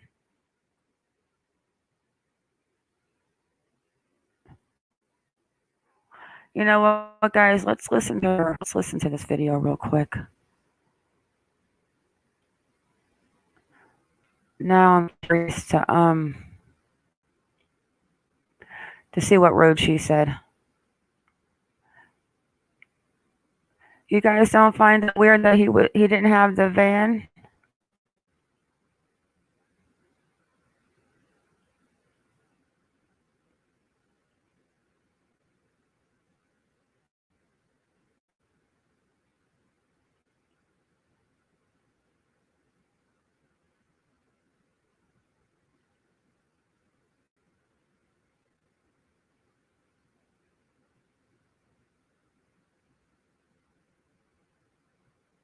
Where is she at? Here she is.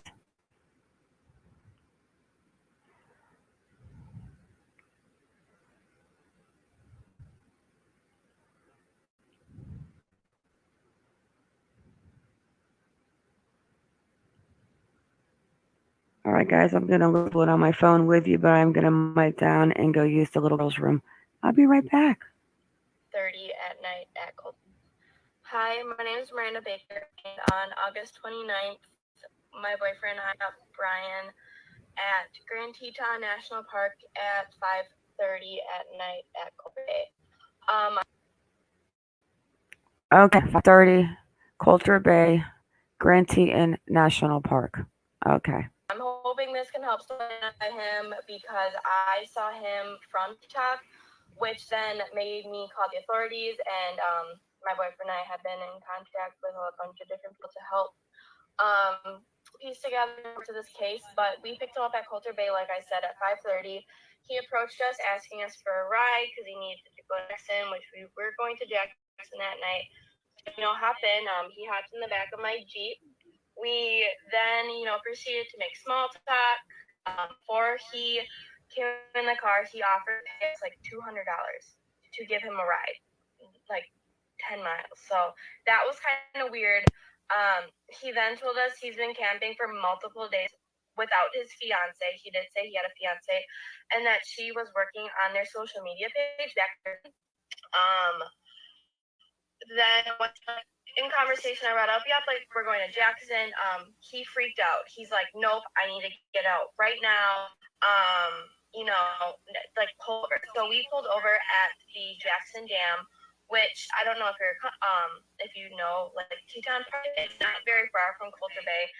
And if this reach people, I can post pictures of, exactly where we were. We picked him up and whatever, and like screenshots of like the time. He dropped him off at 6:09 p.m. on August 29th.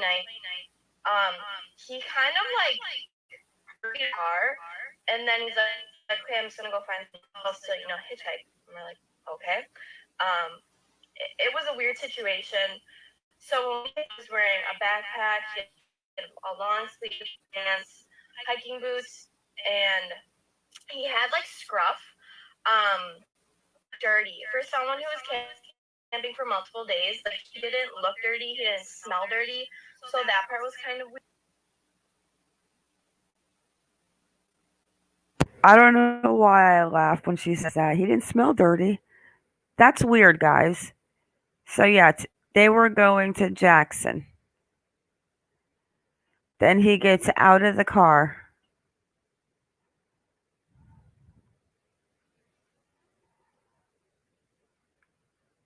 I don't know that area. I don't think I've ever even been to that area. But I don't see too many highways. And she doesn't mention the road, but still. Where was the van?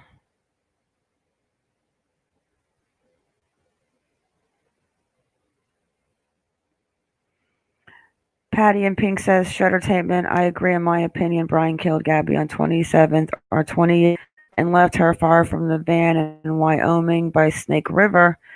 In my opinion, Brian does acid, judging by his music and art. Well, that's an interesting.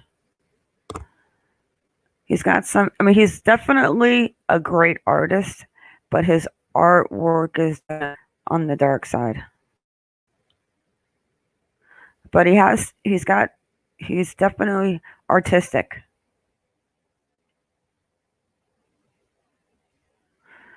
I don't know, guys. I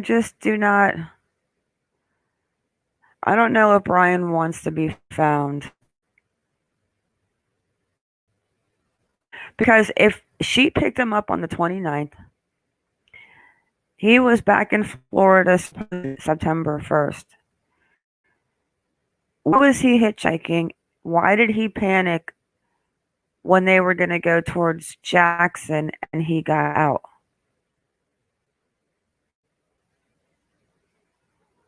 I don't know if that makes any sense, but it's a big park. This whole entire thing is Grand Teton National Park. And this is where is it? Coulter Bay is right around here. I kind of only see one road, 191. I see a 26. But one road, it looks like to travel south, right? Yeah, guys, this case is interesting. I am going to stay on top of the Twitter and stuff and see what's going on, but I don't know. If they have canines out and 50 cops and ATVs and drones, you probably would have thought they would have found him by now if he was in, where is he? The Carlton Reserve.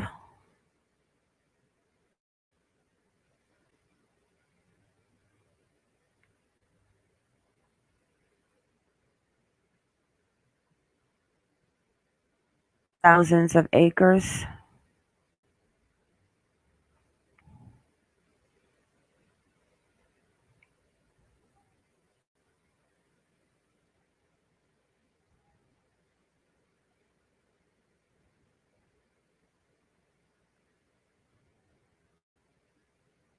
Yep. Oh, look at that. We're allowed to go in the park. How exciting is that? That's so nice of Google.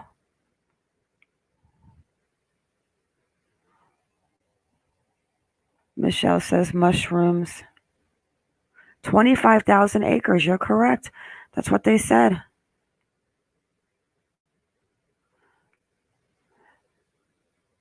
I want to see what that sign said. Warning, park closed at 8 p.m. Well, you know what, guys? If he is in the park after 8 p.m., I wonder, and they do find him, I wonder if they can arrest him for trespassing. Maybe that's what they're doing. Maybe they're zoning on him, and they're like, let's wait till 8:01.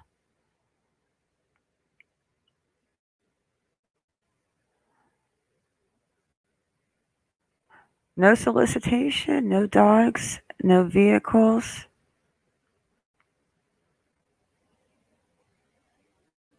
Independent thinker, who took him to Carlton Park? Well, supposedly somebody posted like how true of the time that was, but I didn't see back with a waistband on it.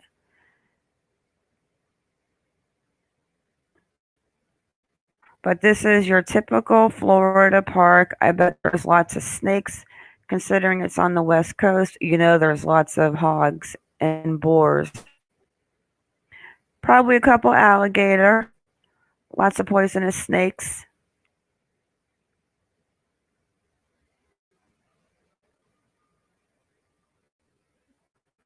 But there are a lot of let me go to Brian Enton for a minute. Make my hubby happy.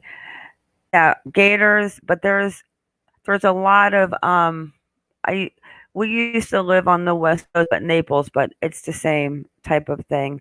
Panthers and a lot of wild pig. Like you would always see wild on the side of the road. Like it was like seeing like a squirrel or something. It wasn't odd to see that, which I thought was odd, but to them it wasn't odd. All right, Brian Enton. Let me make him happy real quick, guys. So we're going to have to put him Brian Enton.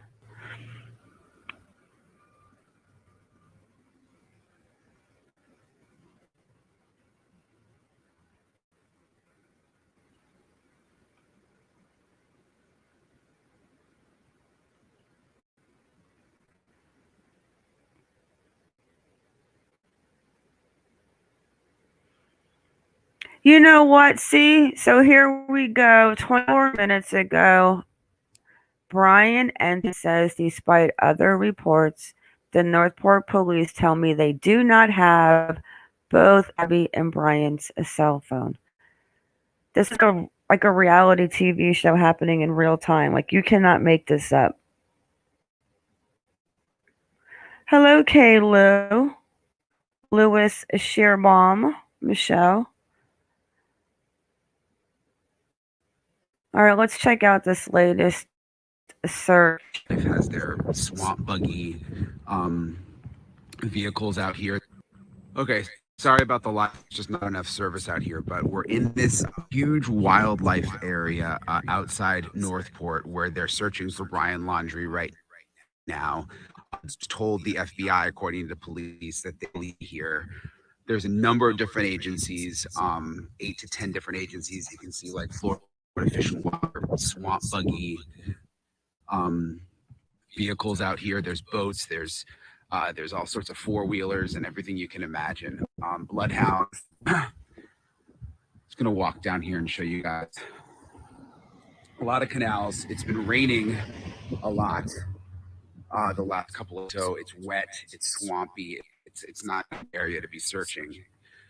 Interesting updates today. So Northport police told us that yesterday the Brian Laundrie's parents called them was because they wanted help with the Brian, and that is all they would talk to the police about when they were in the house yesterday. The focus was only on Brian's whereabouts, not Gabby, and that they had their attorney on speakerphone the entire time, which was interesting. Also, they told us the evidence bags that we saw them bringing out yesterday when we were live, that those were Brian's clothing. It was Brian's clothing inside the bags. And the reason that they took the clothing was for the bloodhounds to assist with this search out here. So you can see, I mean, you've got Sarasota.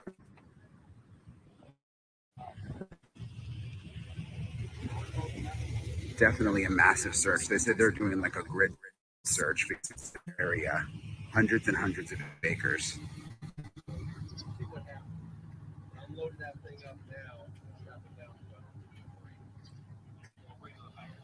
So again, sorry I couldn't go live the service, but I'll update you guys in a little bit. And of course, tonight starting at 7 Eastern, 6 Central. So that's it for now.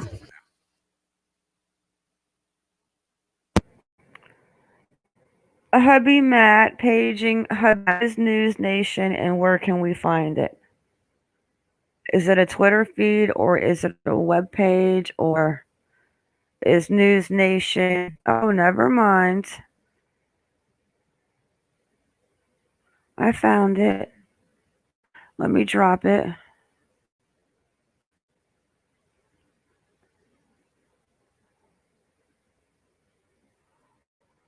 I have this in the chat, because now we're going to stalk him. And he has Matt to thank. He has Matt to thank, because now we're going to have to stalk him. Good old Brian Enton. Thank you, hubby. What else he has to say? You see, guys, how swampy and wet, and okay, I bet sorry you. About the live stream. Hang There's just on. not enough service out here, but I bet you it's hot. I bet you it's humid. I grew up in Florida. I know all about it, and I do not miss it. Well, the weather, I don't miss. I miss the beach. But that weather, bloodhounds are assisting with the search 1 hour ago.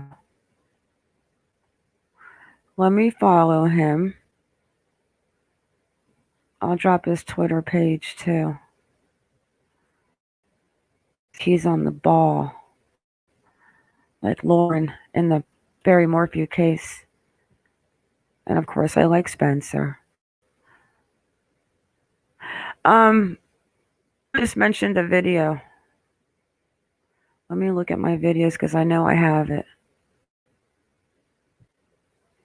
Oh,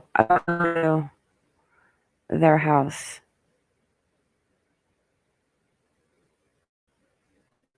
And the search for the Mustang.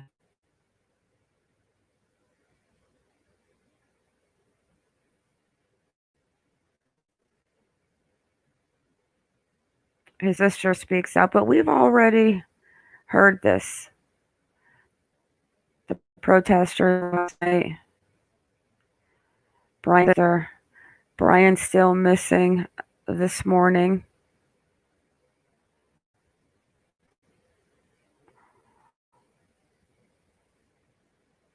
I've got the cousin.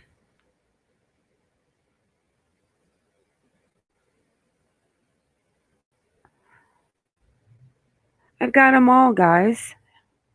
Has anyone missed a video? Hello, Joan. Follow the clues, right? I wonder why they were searching the Mustang, though.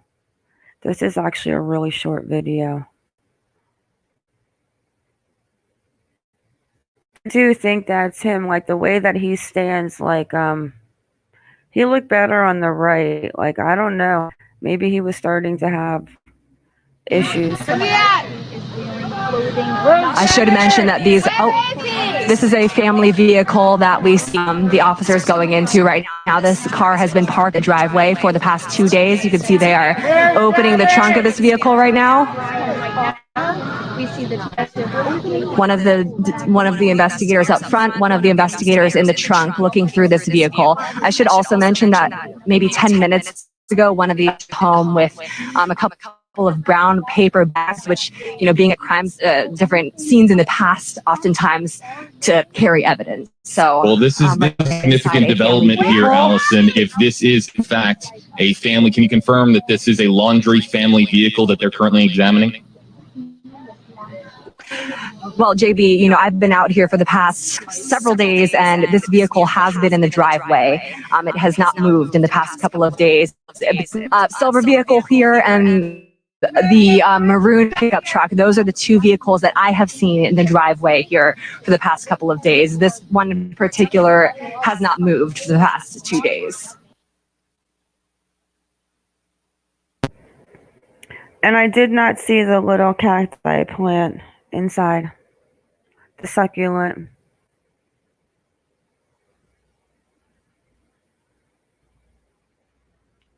I looked for it.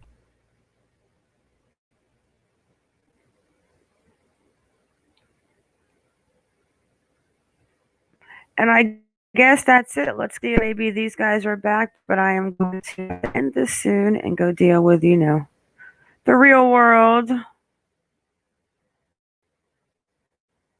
Not that I want to.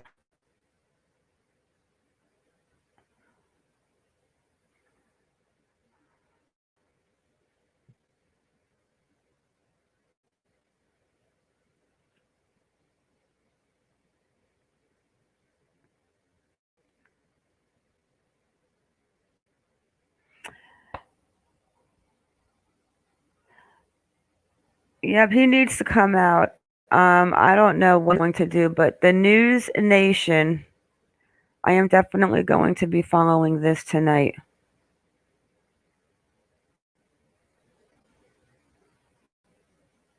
And I'm going to follow him on Twitter.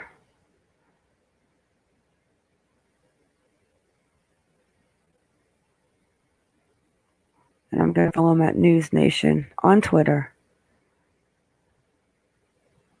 And he has Matt to thank.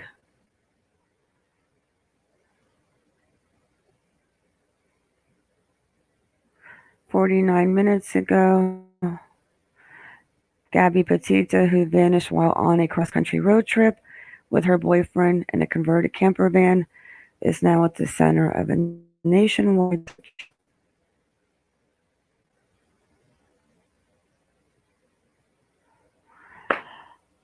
Well, guys, that looks like Matt says, "I don't think Brian sleeps." I don't think so either. But he's going to be, I think he said 10 o'clock. I don't know. On News Nation tonight.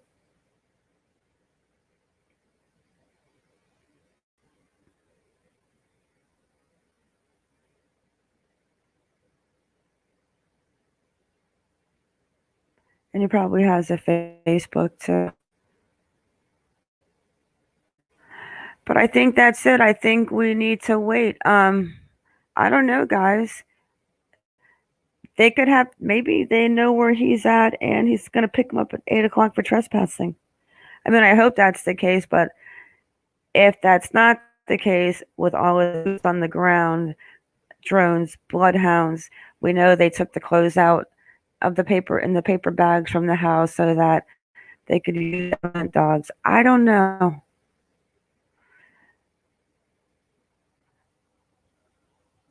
I mean, he could, from Tuesday, it's Saturday. He could be like 3 states away by now. So I guess hopefully they will have some news. But guys, enjoy the rest of your day. It's time for me to get care of the real world. I agree, Major Mama. If you love the person so much, you want them found, especially if the person is alive. And if you didn't do anything, like, why not just say? But now I keep thinking about the moonflower. They said yesterday that there was no involvement with Brian, Gabby, and related to the Utah couple's murder. But you know what? I don't know. It's not even like they were in the same town. They were actually at the place where one of them worked. Yeah, this is crazy. And if he does decide to do something to himself because he can't face the music punishment of what he has done, I really have to pray that he's going to leave a note. Like, leave a note. Don't do what photos do. Like, just don't do something stupid and not even have the balls or even like the empathy, sympathy for the family to let them know where their loved one is. And his traits make him like Chris Watts. I totally agree. He is definitely got Chris Watts traits in him. He's a little creeper. He's a coward.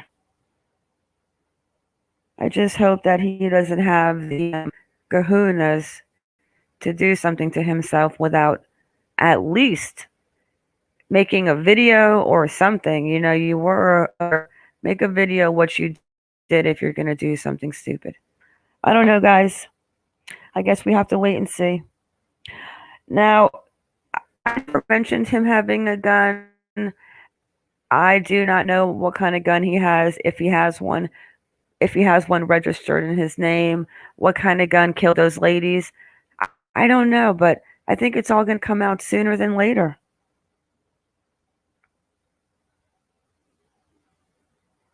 You're right, Sadistic Biscuit. But does he have a gun? Does he have one registered to him? 23 years old? I don't know. Alex says, I have a gun in my pants. That's interesting.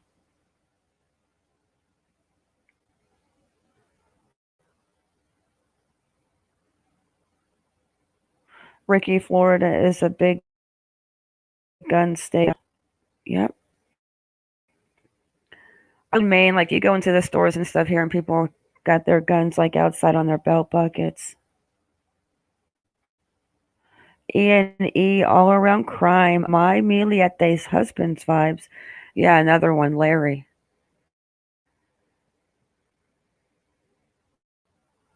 What her sister and her brother-in-law do is absolutely amazing. But I did notice they were, when I saw them on Chris McDonough's last interview, they seemed really tense for some reason. They didn't seem at ease, especially Americhris. Shreddertainment, you're correct. So do you think maybe something, what made him go into the woods? If he went into the woods on Tuesday, he supposedly got to Florida on the 1st. What made him go into the woods a couple of weeks later? Who knows? But it says right here, 17 hours ago, Gabby Petito, disappearance, not related to Utah couple's murder, deputies say. the one on the right, the younger girl, she was the one. Am I even saying her name right? Yeah, Kylan. Wow. She was the one that worked the moonflower. They lived in the campgrounds, but they lived in the area.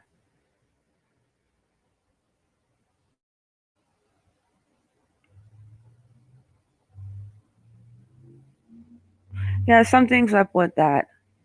We know that what they said at Woody's too, with the day being different and the Woody statement, I'm not sure that Moonflower came out with anything. And I knew that it was Moonflower something.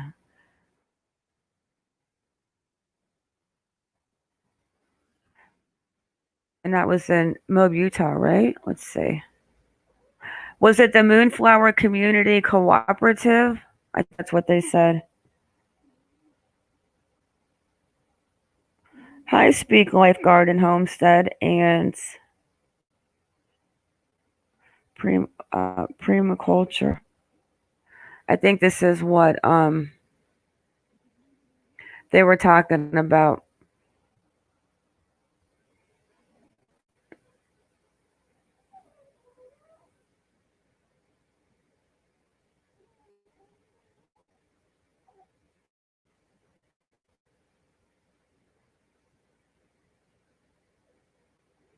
This place right here.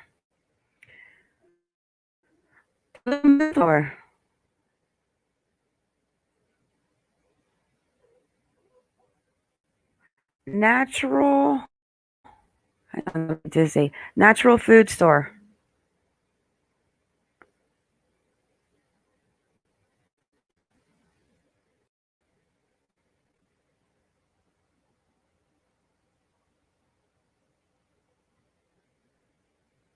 Any little town. In the middle of nowhere.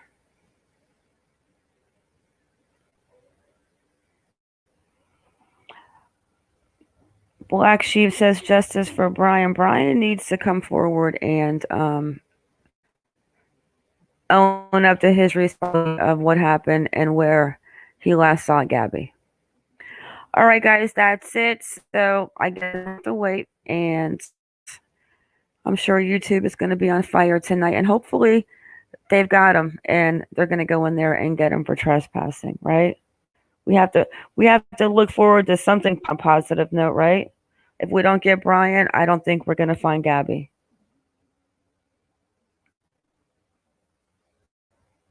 That's the sad part. And I truly believe that, in my opinion.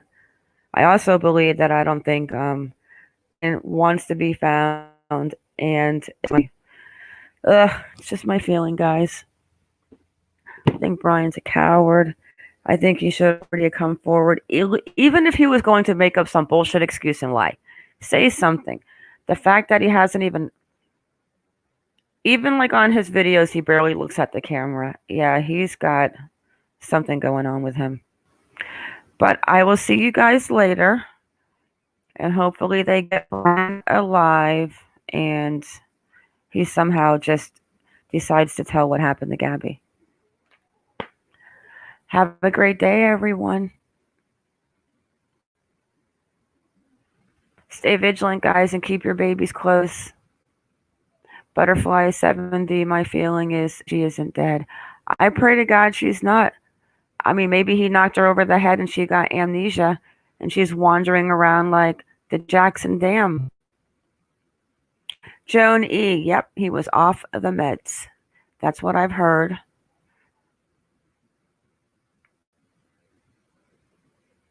Yeah, guys, we just need to pray that Brian is found, because I'm going to say it for the last time and then I'm going to end this. I don't think we're going to be without Brian. And I think that's why there's so much boots on the ground, because I didn't see any of this going on the second day the West Boys went missing. I mean, I'm just saying. All right, guys, be safe.